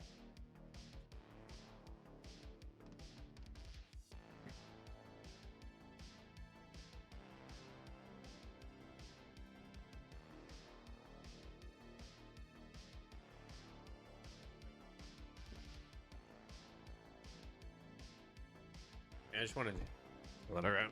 Hopefully the wife is watching and she will get her. So then the other thing I need to find is I have a slider property. 2 properties, I think.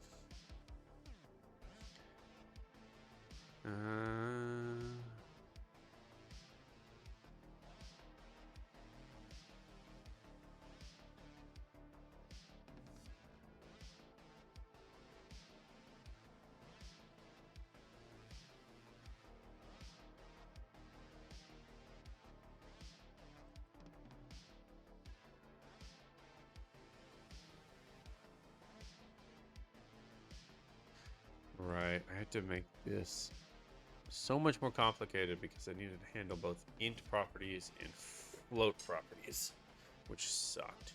I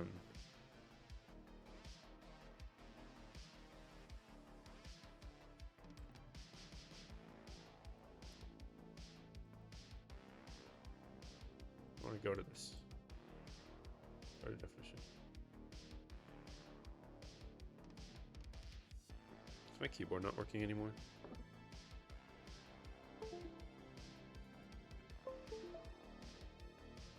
Yeah, okay, now it works. Okay.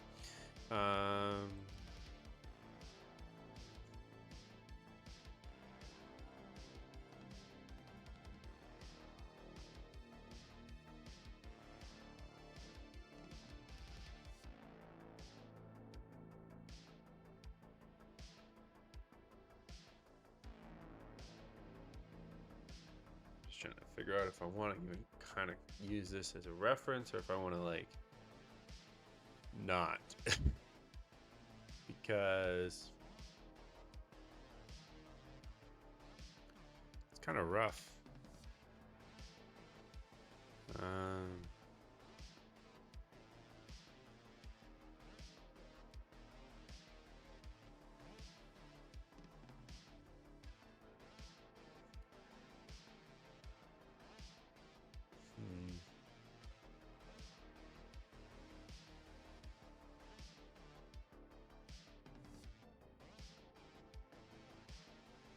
Yeah, I don't like how those ones work. Do I actually seriously do it like this? I must have a different. I want to find like paste attachments. I want to like.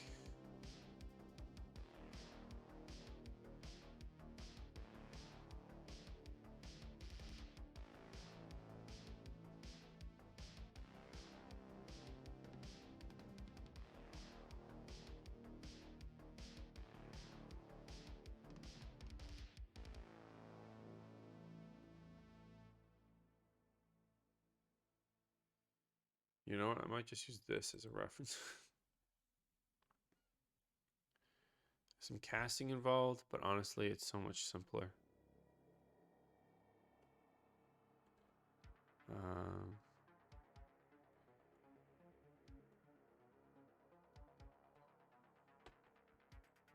So just copy this. I might even change it though. I might change it to floats.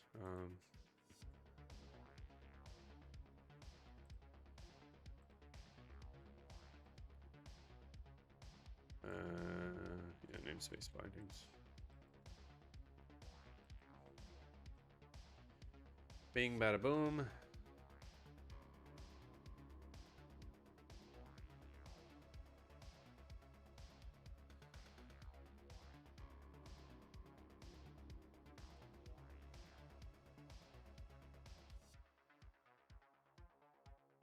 Oh wait, I could just override this?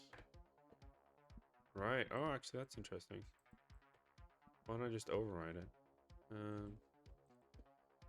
Base.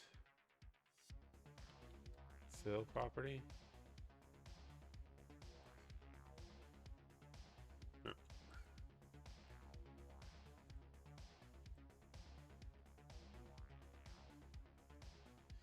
Let's go. Private. Serialize field. They're going good. I changed all the floats. I've been increment. implementing this stress system, which I've had to add like a time manager and a stress manager to do, and now I'm trying to make a little HUD piece to show it up, but I'm gonna try to start using some of these UI assets that I got from the asset pat, and so I need to make a new component to handle my binding system hooking up to those sliders. So I have this whole UI binding system, which is why like when I wrote my stress manager, I have these variables called property, and I defined a little binding name here, and that hooks up to a network of stuff. And so by having binded them, I can then just have a component that also has that same binding name, and then anytime those values change, they get hooked up. But I just need to make components for each of these new kind of systems that the other guy did. So he has a using, I think, it's probably like Mishki. No, Mishki. There's like a UI.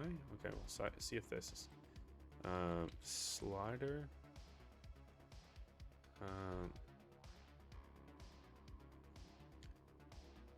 News, no. Just need to check what this is actually called.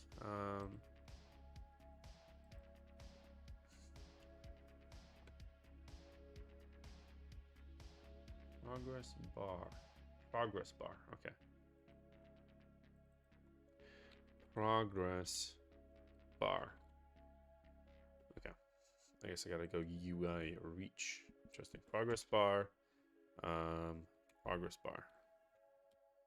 So that'll be defined.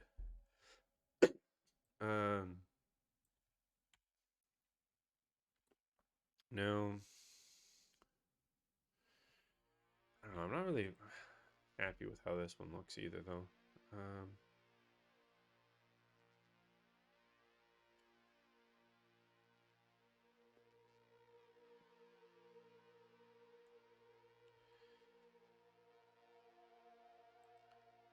I have different ones of these.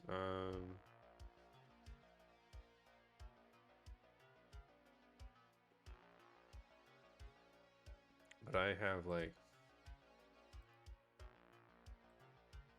I might just, let's see, I might copy this and then convert it into a little bit better.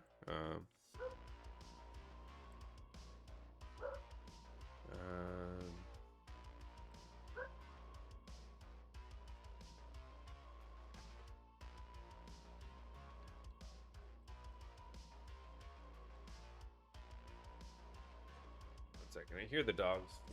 Sorry. Back in? I guess Mama didn't let you in. You come back. Had a nice little outside time. Right, you want to come up? Karazest is here. They will want to give you treats. Rawr, rawr, rawr.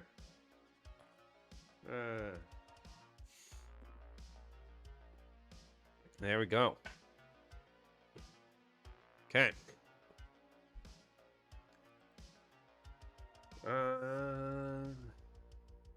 This should have underscore. Yeah.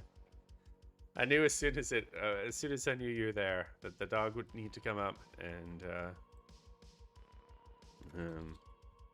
you know,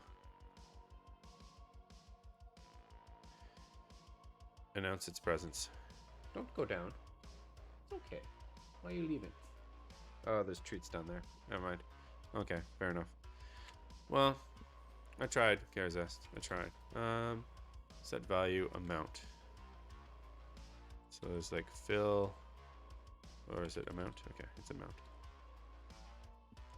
Alrighty.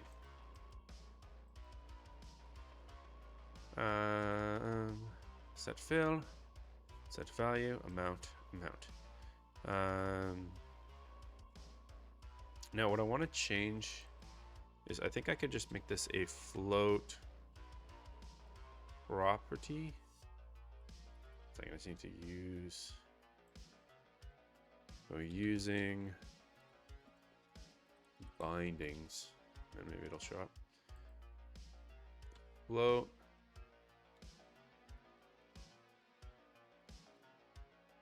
property underscore float.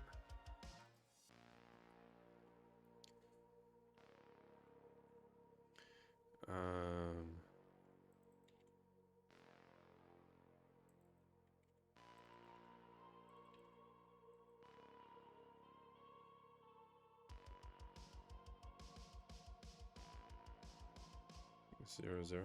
Okay. And so what I should be able to do is actually go, instead of this, I should be able to just go value and then value and then just remove one of those. And then also remove that. Okay. On this would be add change listener.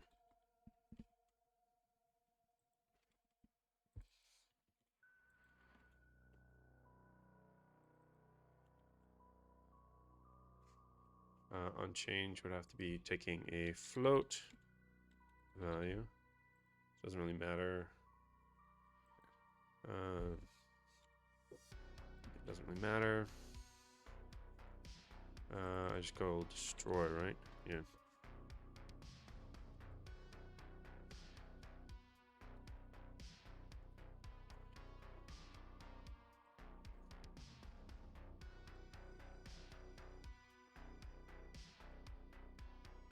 I don't think I actually need that. I just need to do that.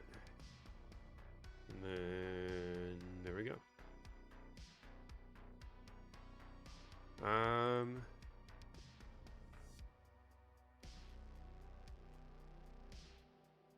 Now what I could do,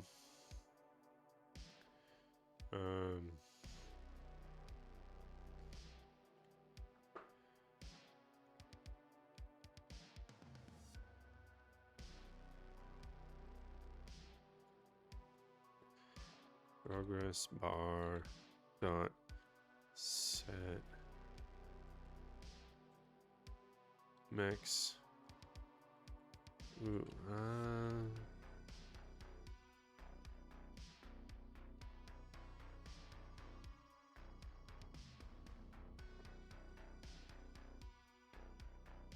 I'll just set max value to be equal as well to the total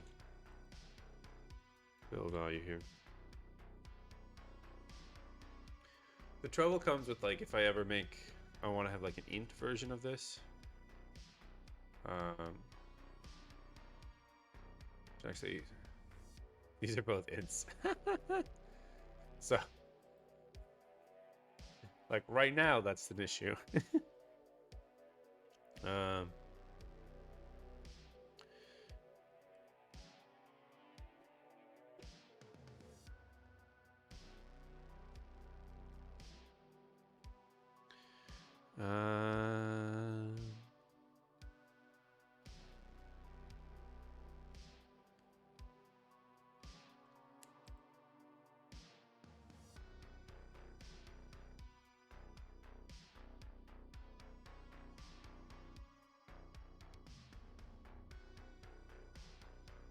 What I might do then, so make this a base class.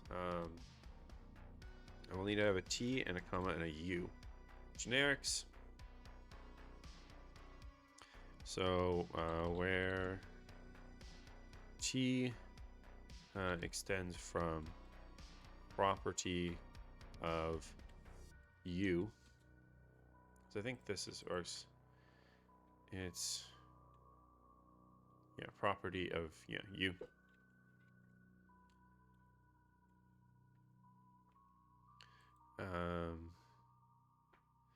And then I think that's all I need to really define. And so then I can set this instead will be T. T T T U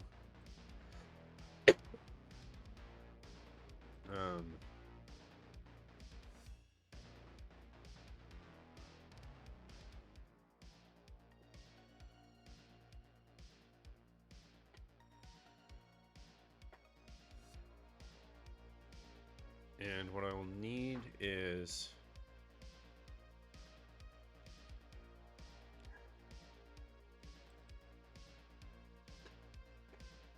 see.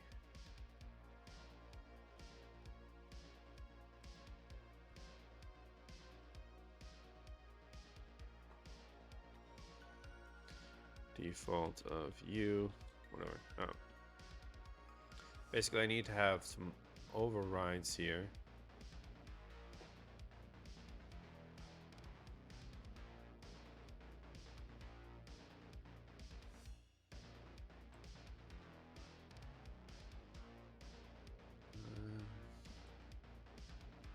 Right, oh, that's annoying. Okay, well, I think this should be fine if they're serialized.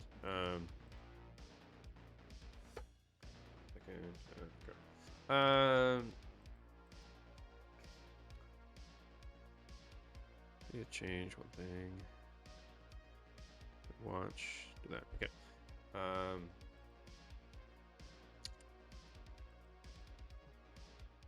Yeah, so I need to have, probably what I need to define is some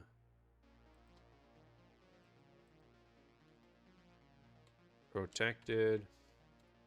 I need to make this class abstract. Protected. Float current amount. And then protected abstract current amount get. And then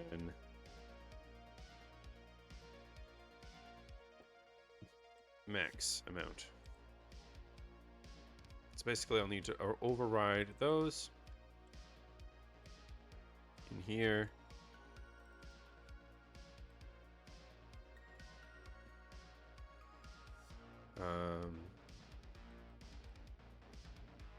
But I can do that fairly easily.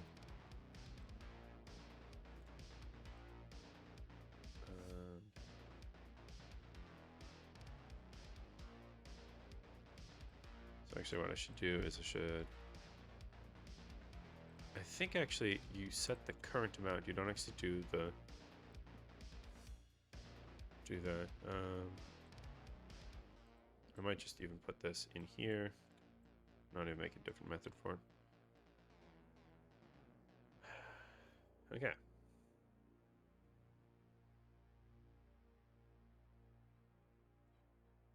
So then, what I need to do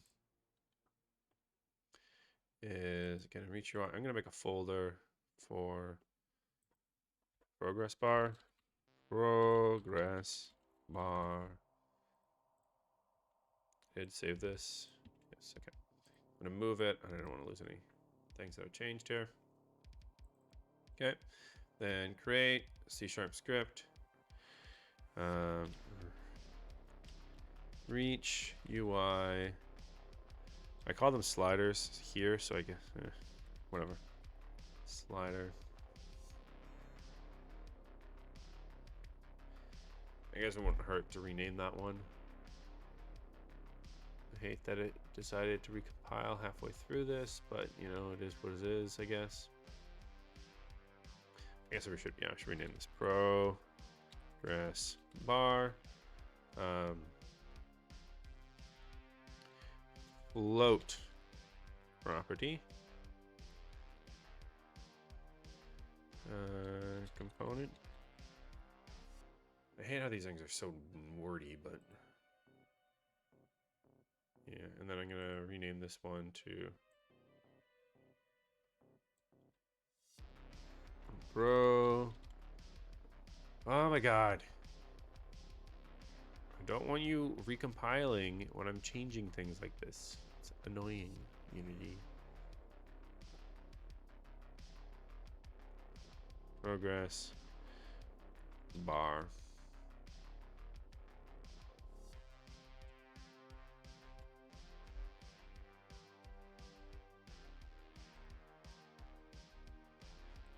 I guess I should copy this.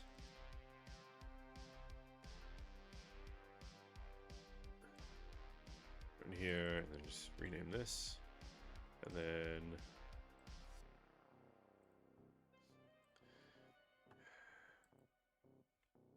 I open this over here, Pro or Reach UI Progress our float property. Then override the Reach UI, no, just property. Can't inherit from yourself, silly goose.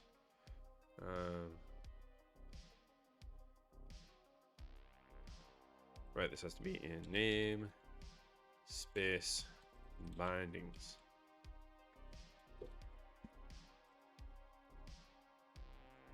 I think, right? Right, and then it'll be property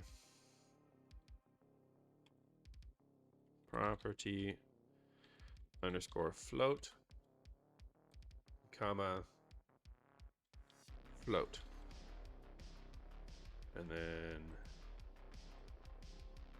an abstract class, underscore current, or current amount property dot value. And then this will be max amount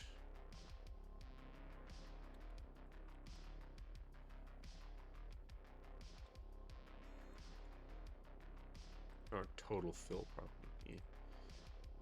Total fill property dot max amount or dot value. Okay, there's that one, and then real quick, basically, just make the int version of this.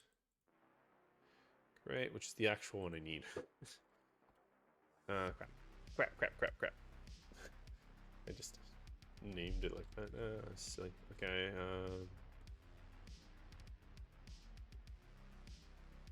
Int. Unity. I don't want you to reload when I'm renaming scripts. It's really annoying.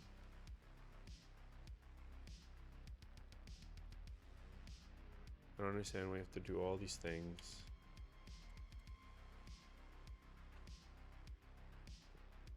Okay.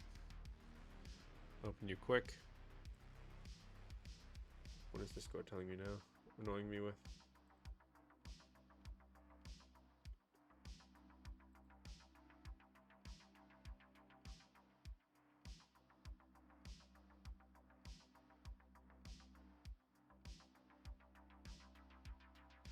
Oh yeah.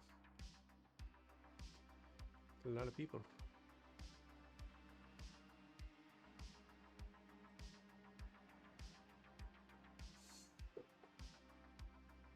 Is my name still that? Like,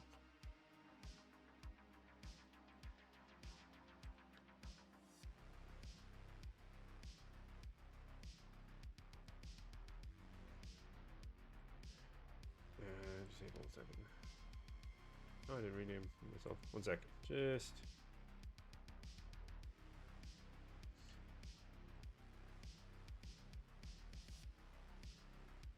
save changes. There we go.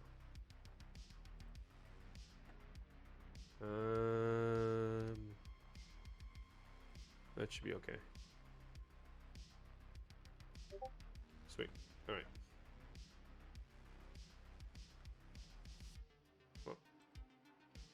Oh, I got a stream notification that a Nurkmind is streaming now. That must be why I left. Okay. In his own stream to get going.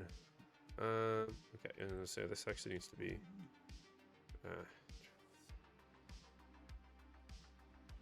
int.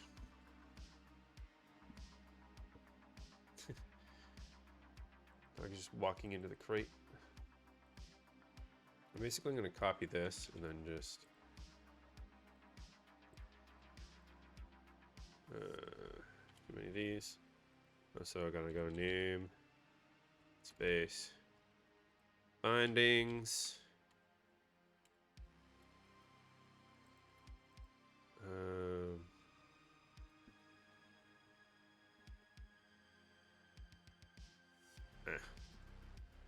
There we go. And then we're just gonna change this to int and this to int. And then it should just work. Should just work.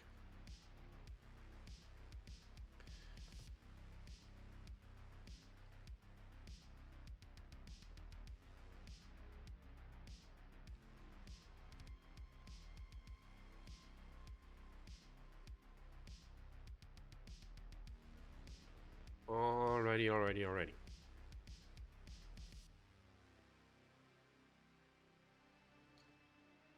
Yeah, definitely gonna have to change that icon. We'll find.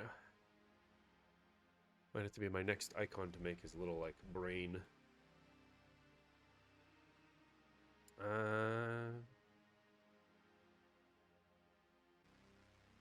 But yeah, okay, so we've done this, and now we can click on this guy.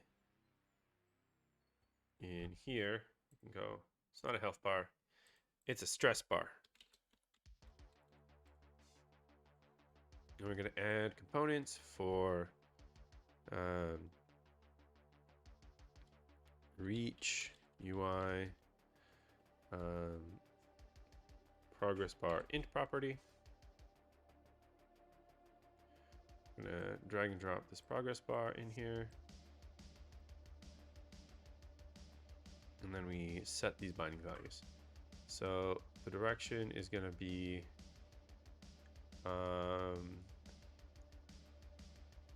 binding to property. It's basically a listener. Take binding value and global context. Yeah. Just checking. If I go, yeah, it does actually do all these options. If I cared, okay. But we're doing global. Okay. And then the binding itself. So the current fill is under stress, stress level, and then the max is stress, max stress level. All right. All right. And then we're good there.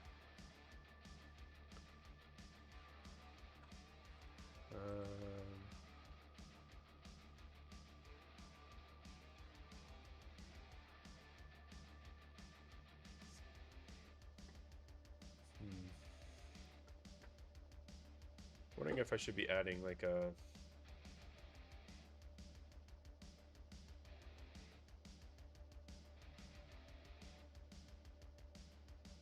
it's interesting that so at 0 it will start ticking it. It's kind of weird in direction because I feel like it should increase the other way, but like it's on the right side of the screen, so it doesn't make that much sense that it would increase the other way, especially if I have health probably right next to it in a bit. It would definitely not make sense that it would go up. But it is one of those ones that you don't want going up, right? So I don't know. I always want to know, so they have some color types.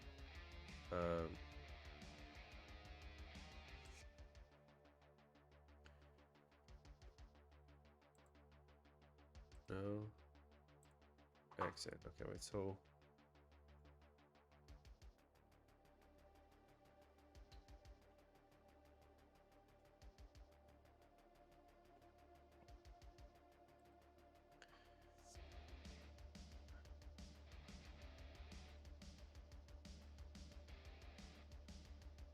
I just want to know how accent color, accent match, primary color, negative color, background color. All right, so they have colors here to manage all this stuff. And I guess that is exactly the color that it is right now. It's this accent color.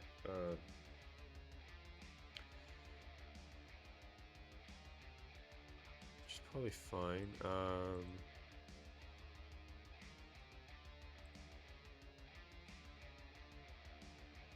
Yeah.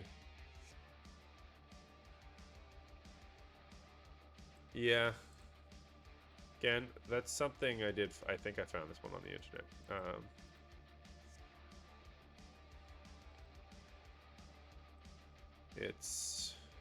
It's an asset.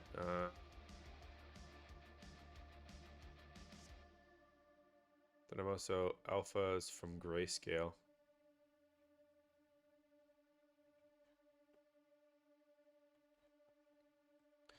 Yeah, it's something I need to make a better walkie-talkie asset anyway, so it's not a huge deal there.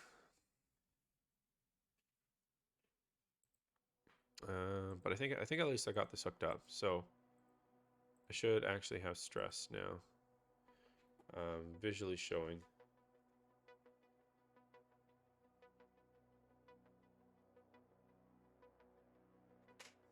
Okay. So let's at least save that. Yeah, more art. Yeah, we'll see if I'm brave enough to try that. Stress level, stress level.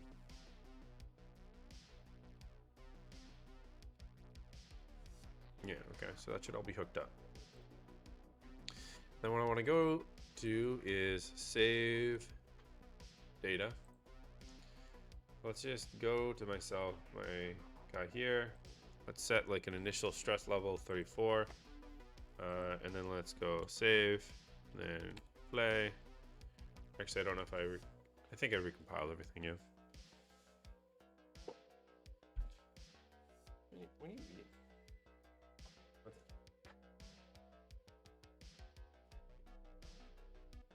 No, eat that. Do whatever you want to it. She had grabbed a piece of paper, and so I was just making sure that it wasn't anything important.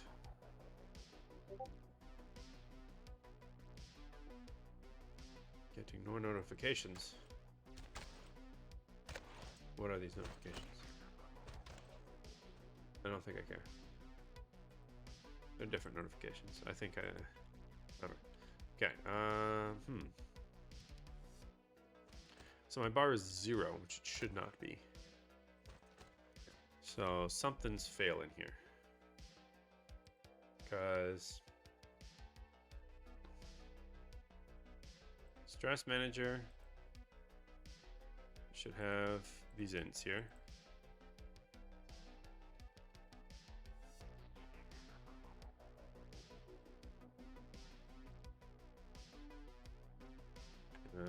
So let's see.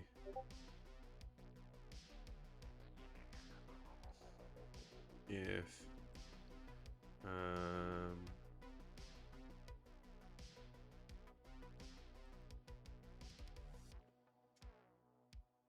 this does anything. Yeah, attached, okay.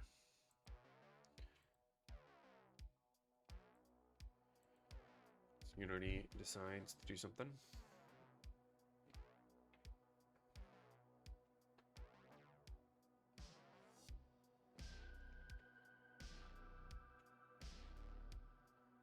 Load game.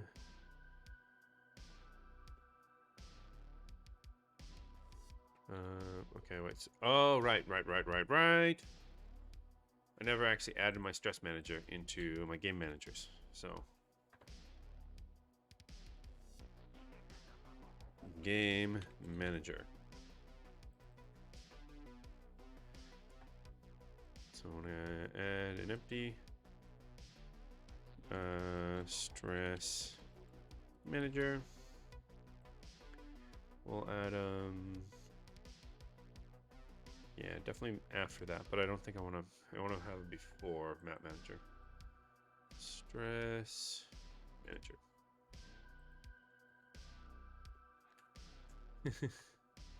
Who needs a stress manager? I do now, supposedly.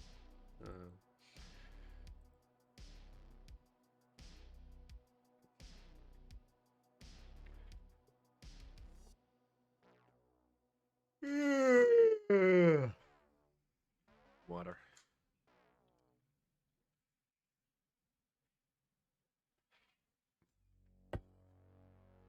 All right.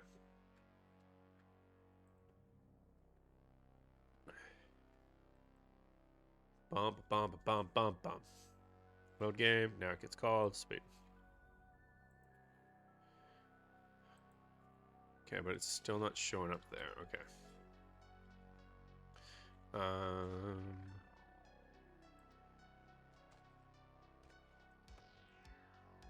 Stress manager setting those values. It doesn't have any of them, but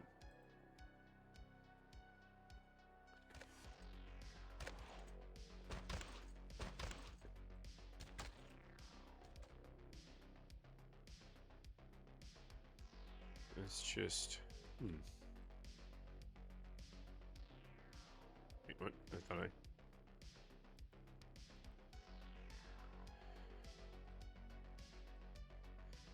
make a load.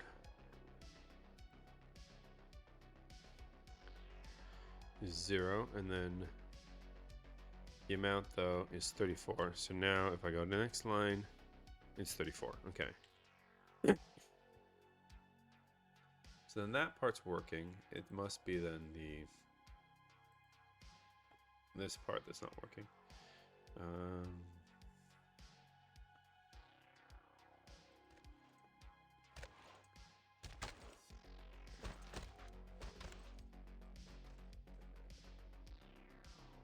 Let's go F8. Yeah, okay, so it never gets called on change. Which is kind of weird because it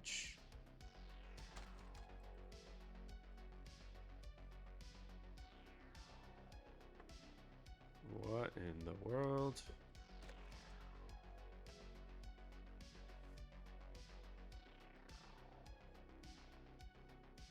I must have recompiled because like otherwise I would not have had these options.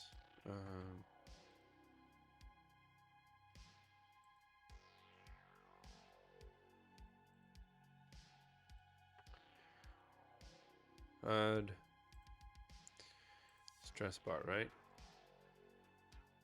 It exists here. Oh, I guess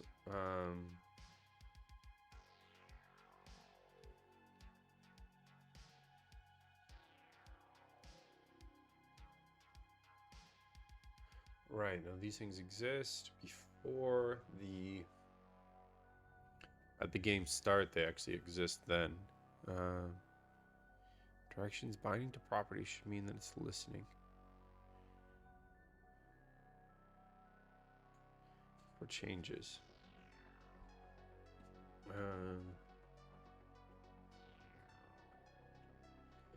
So why is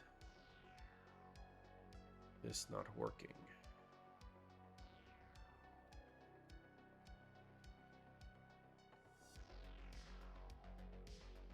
Make binding value.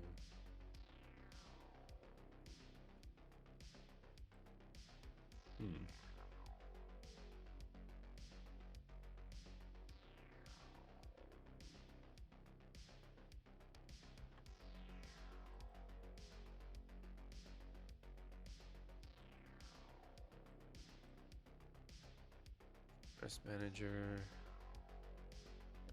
They are properly bound.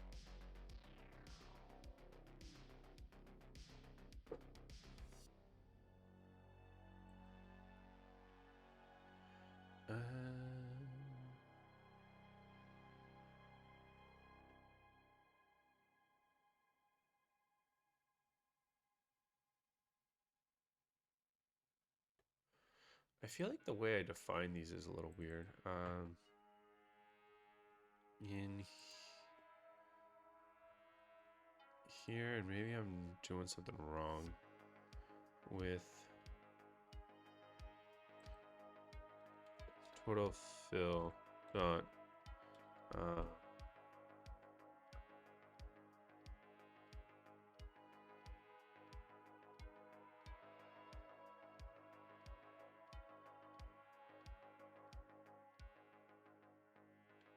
Yeah, maybe it's not binding itself.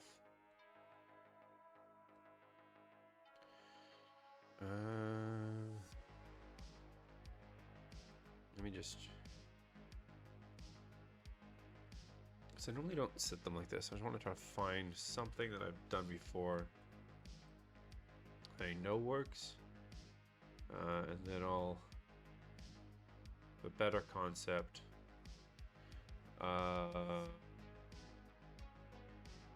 Other stuff.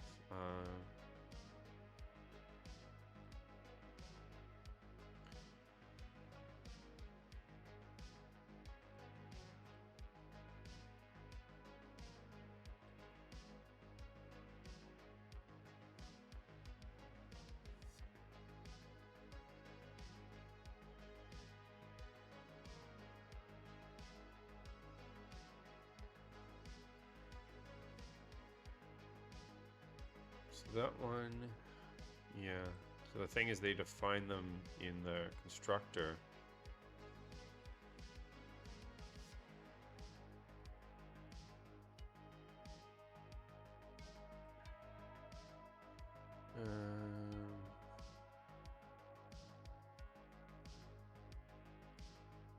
What I might actually need to do is make these as well abstract. Abstract. Abstract. Get. And then what I can do in these is limit abstract class. I make a protected or private, in this case, private property float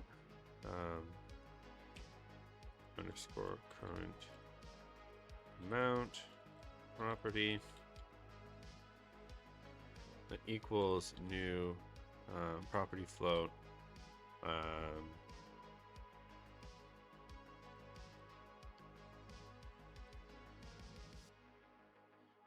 zero, and I might go locked type.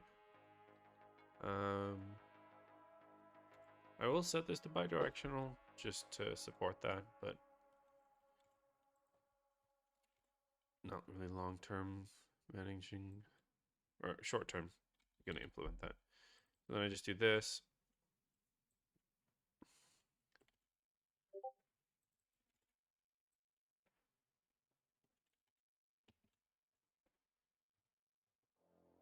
I keep getting little beeps from somewhere. I think it's Discord, but I'm not seeing a notification for like why it's beeping. So that's kind of annoying.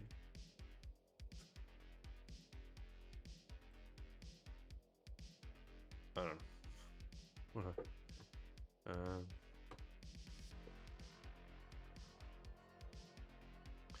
Bidirectional. So I need to make sure that Twitch is still up so I can see chat. Okay. There's that, and then just copy this over the int one, and then just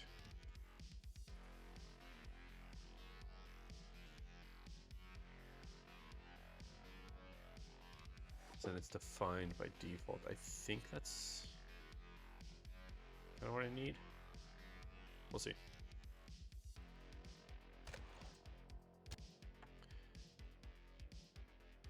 Because it seems like that's what the other ones do. They just define it and then they are good.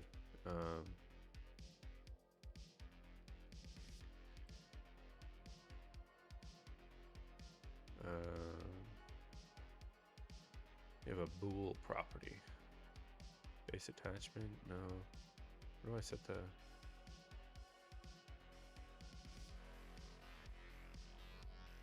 Cool property attachment, right? So it's is active, false, listen only.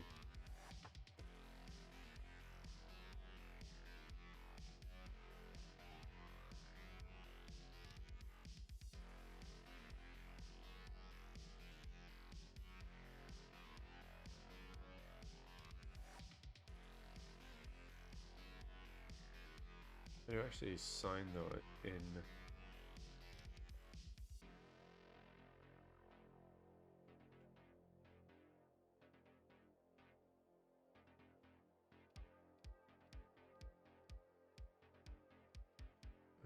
So I might have to go add to binding again.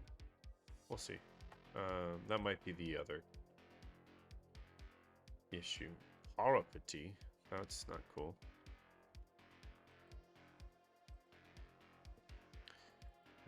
There we go.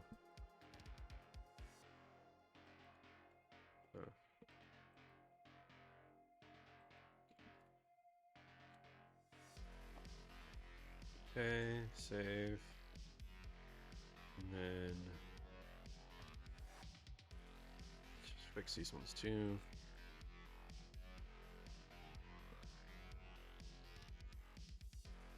Property. And then save. I don't think I need any of these, so let's just delete that. Yep. So save. Same thing here. Save. And then in here.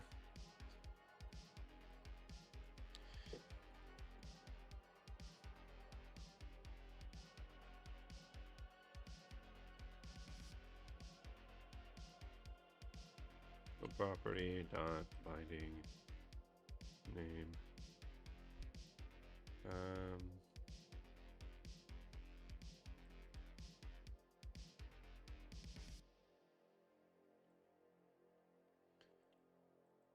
Yeah, whatever.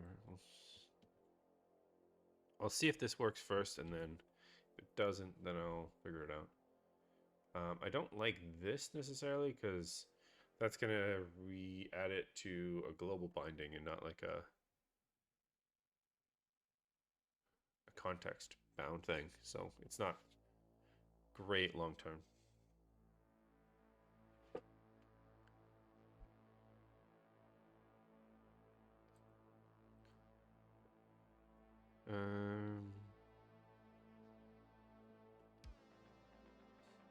So let's play. Let's see what happens. We will find out shortly.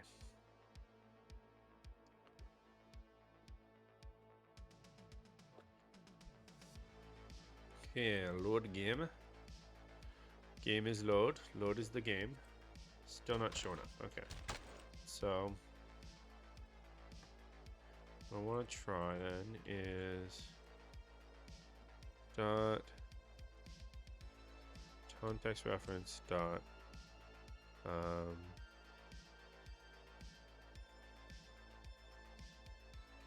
alright, not context reference dot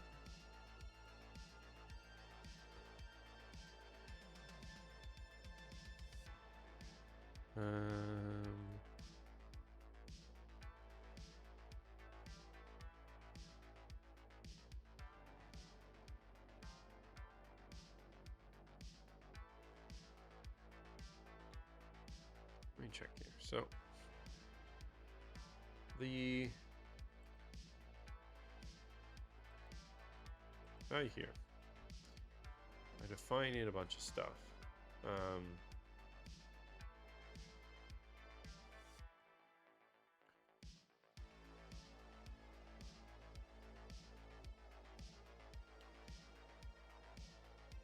But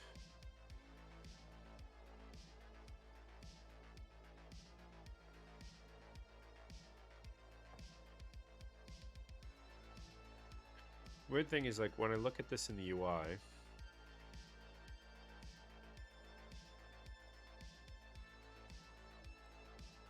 right, I have, oh no, I don't even show them anymore. Oh wait, 1 second, that's, okay, that might be part of the reason. I don't serialize these.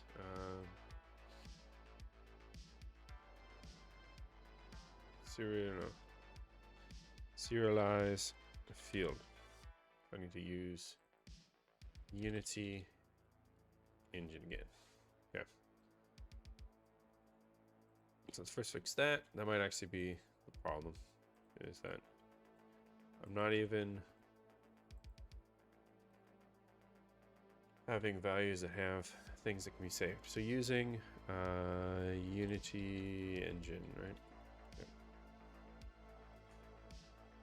So refresh. Refresh.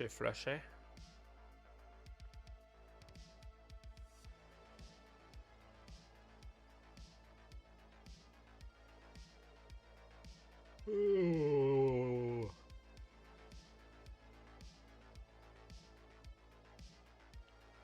Okay. So now these things are back, but I'll probably need to rebind them. So they're again global,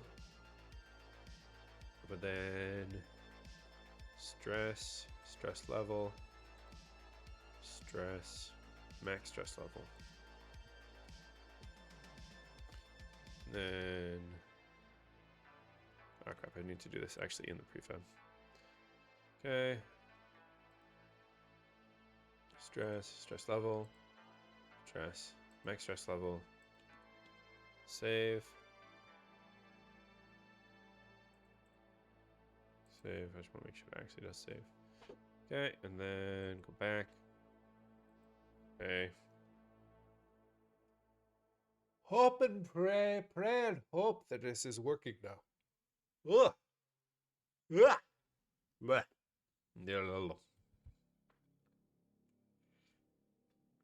Sorry, I had to get out some sillies.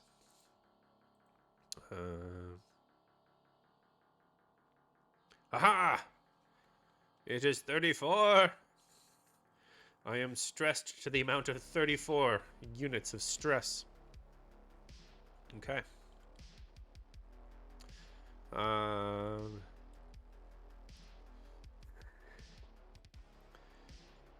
It's like you want to celebrate, but then also you're like, I've added stress into my game.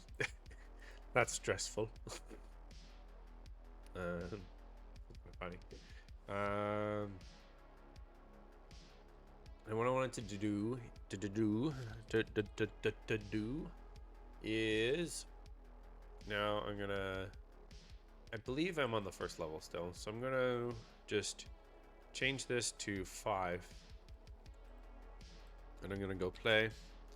And I want to see if my stress increases now every 5 seconds. Because if it does, that'd be pretty cool. That would be pretty cool. I mean, not for the person who's getting more stressed now, but mechanically wise, it would be working. Aha! It does increase.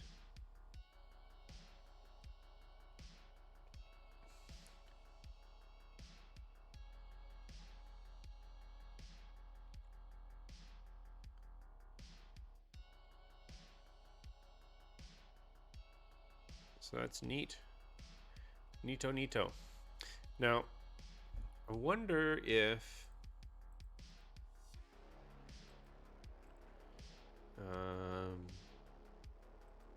does this have anything?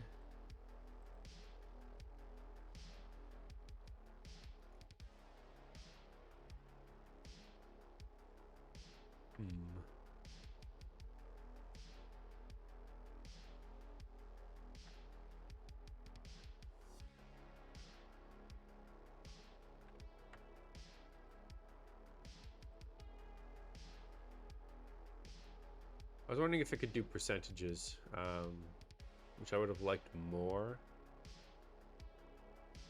but I don't know if it does. Just yeah.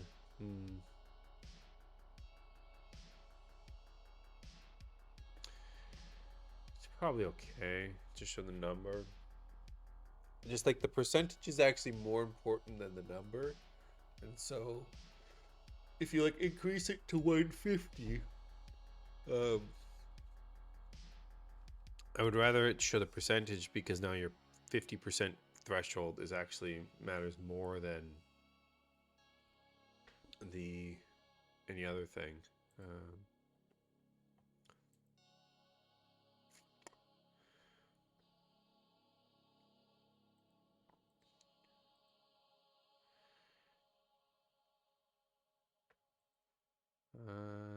Edit script, I wonder.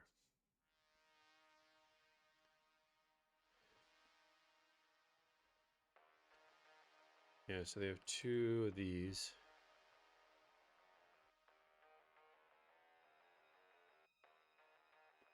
I mean, they have a suffix that's default percentage, but like,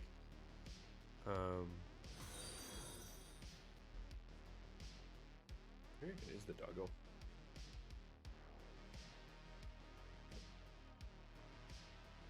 And getting new pets.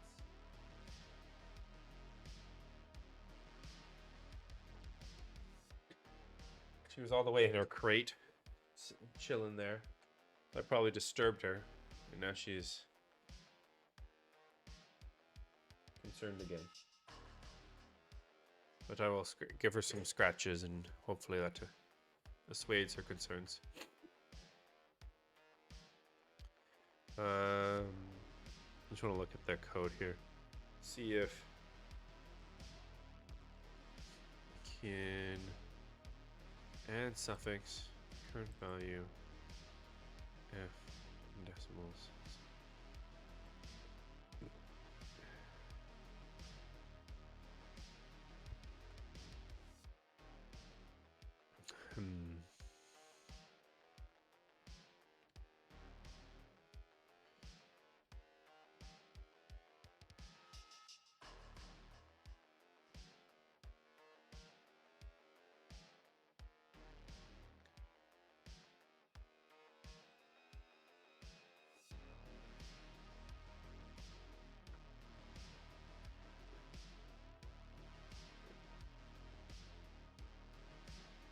I could totally update this. It wouldn't be hard to fix.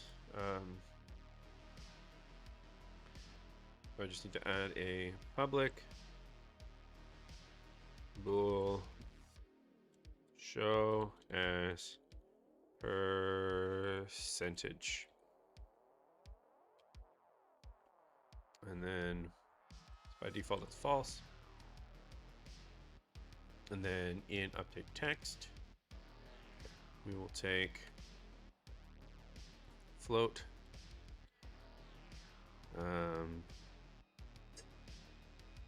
text number equals if show as percentage, we're gonna go this, otherwise it's gonna be current value.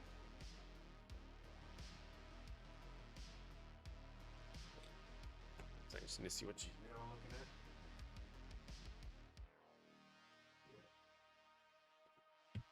Okay. And then we go text number, text number. I'm not a huge fan of doing this.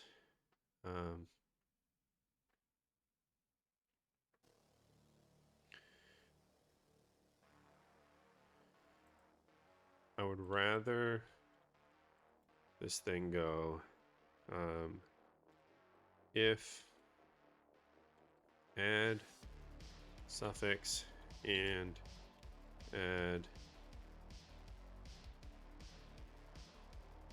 prefix. We go and do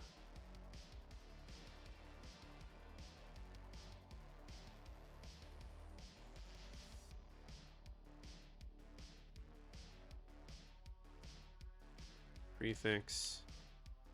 So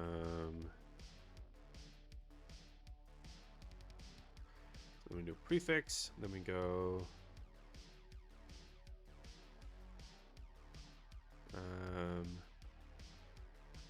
this.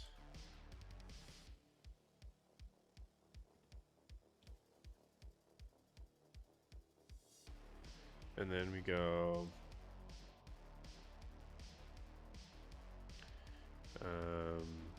Suffix.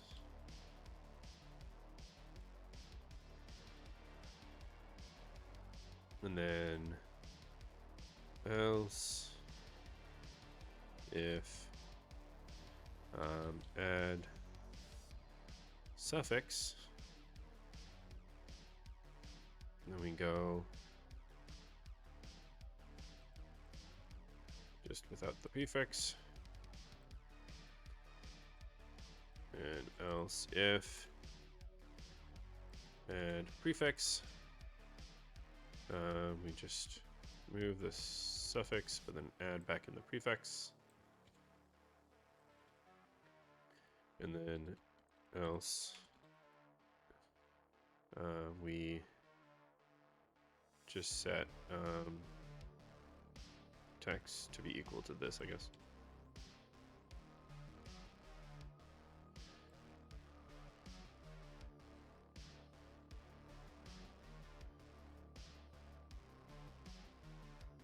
It's a little bit more verbose, but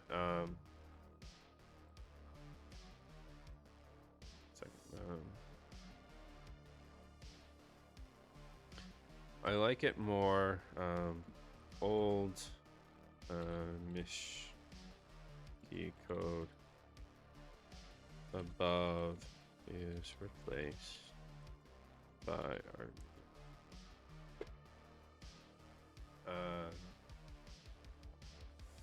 it's less string concatenation.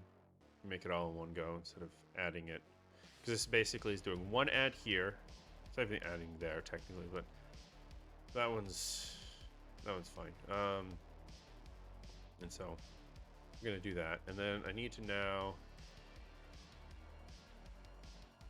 probably go and find wherever he edits this. Yeah, so in here, this class.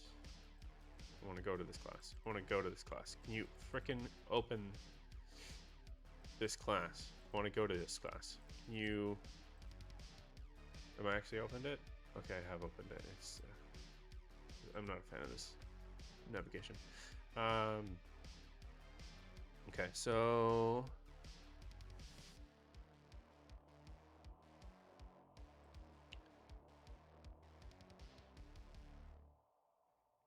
So add suffix, here we go. So we're just gonna go and add a little bool here. So we're gonna go copy, paste. We're gonna go show as percentage. I'll just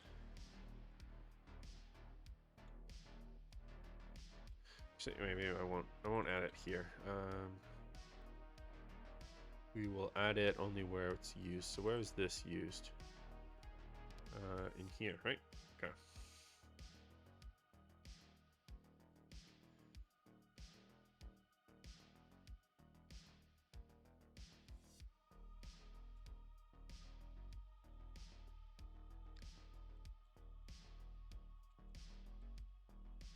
RBG change start. RBG change end. And so I'm just going to add in here show as percentage, and then we're just going to add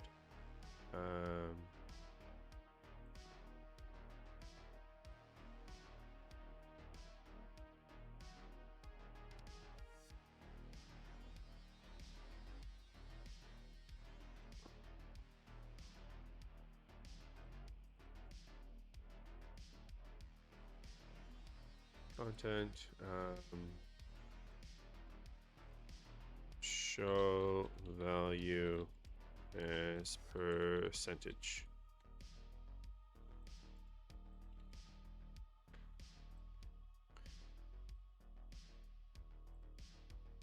Okay.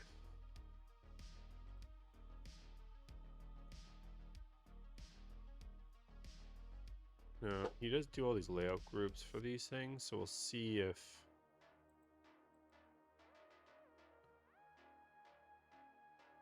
maybe I should have done that.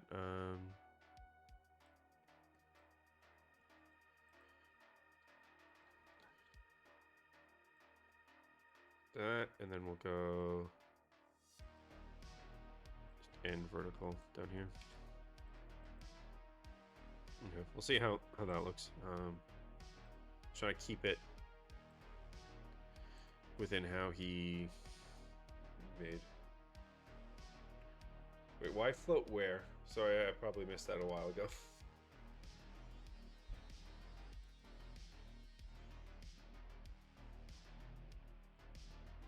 I didn't like.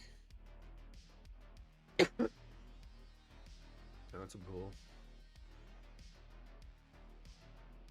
Oh, like why float here?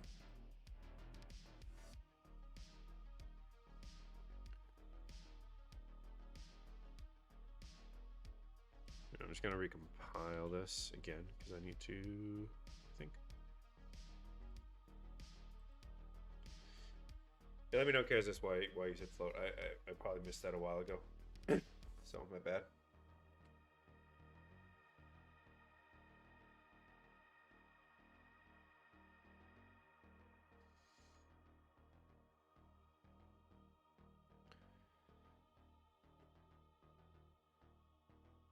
Oh, yeah. No, my value of stress isn't a float. It is an integer. Just like whenever they,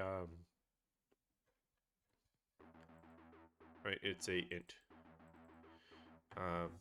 Just though to do property stuff in the slider, they're all floats. So you have to convert them into floats, basically, but it is still an int.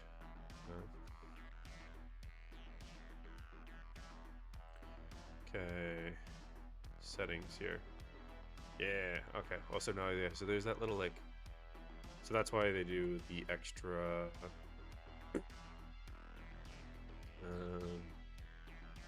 thing there. Yeah, they have this extra space.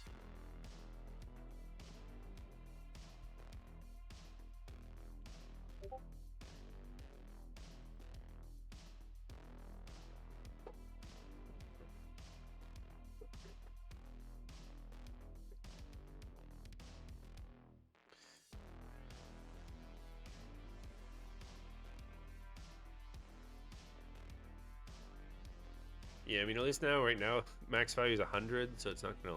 There's never gonna be any values that are gonna be weird.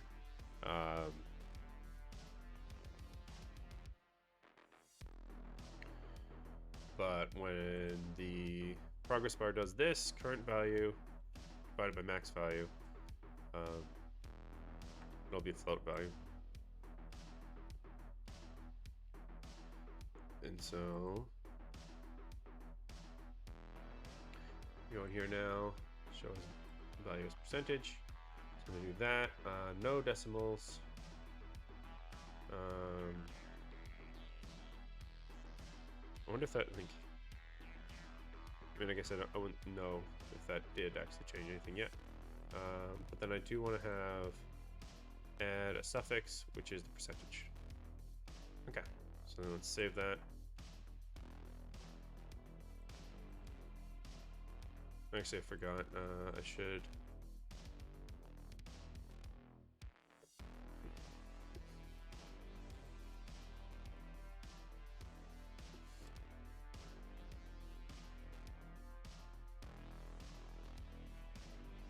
It's always good when you're editing any sort of plugin that you have and you're changing into the code. Always just like note down what you've changed, because otherwise you can get into some weird aspects where like you don't remember that you've changed something, and then you're in for all sorts of hurt when you're like asking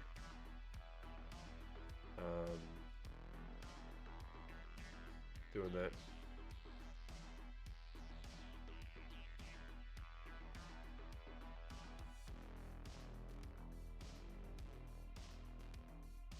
And so yeah, hopefully I've now got this showing as percentages.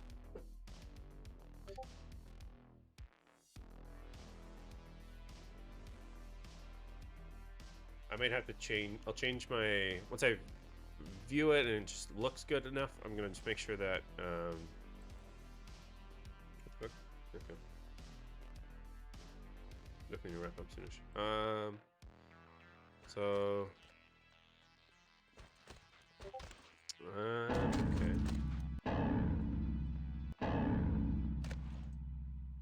So it is increasing, but it's not showing. It's always showing 0, which is definitely a little odd.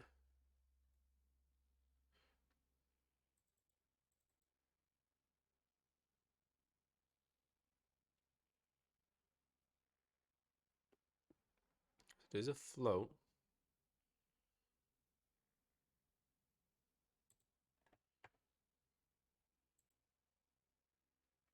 Current value is 43. Max value is 100. F10. So text number. Ah, fuck. Frick. Okay, that's why. So I need to go.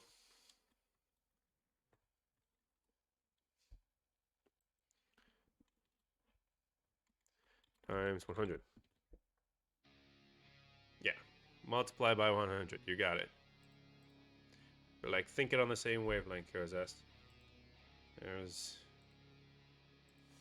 that. Okay.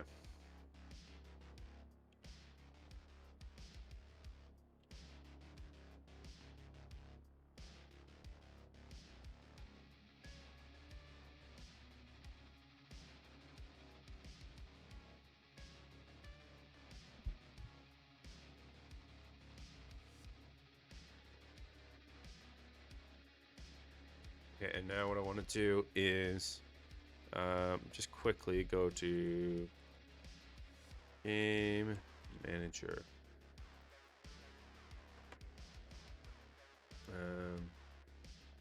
Stress Manager. I want to make this like 1, 2, 3. Or even like, no, it's like 77.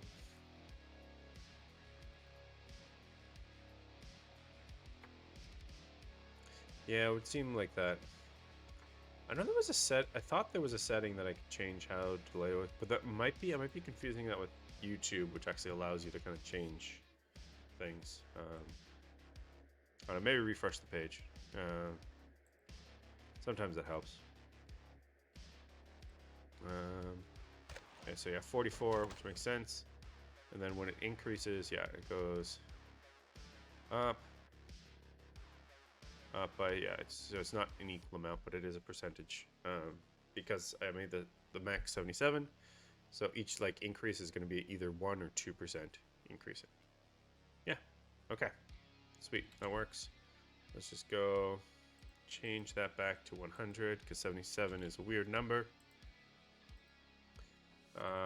And we're gonna be good to go there. I think I got a decent amount implemented in the stress system. So create a manager that tracks stress level. Yes. Make each level have a tunable passive stress increase. Yes, I've done that.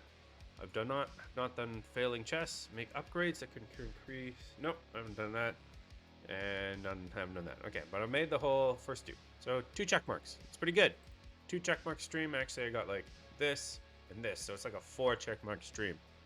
It's pretty good. Pretty good. All right, let's raid somebody just because I actually have time and now we're doing that. So why don't we raid? I think it's Shiny Games.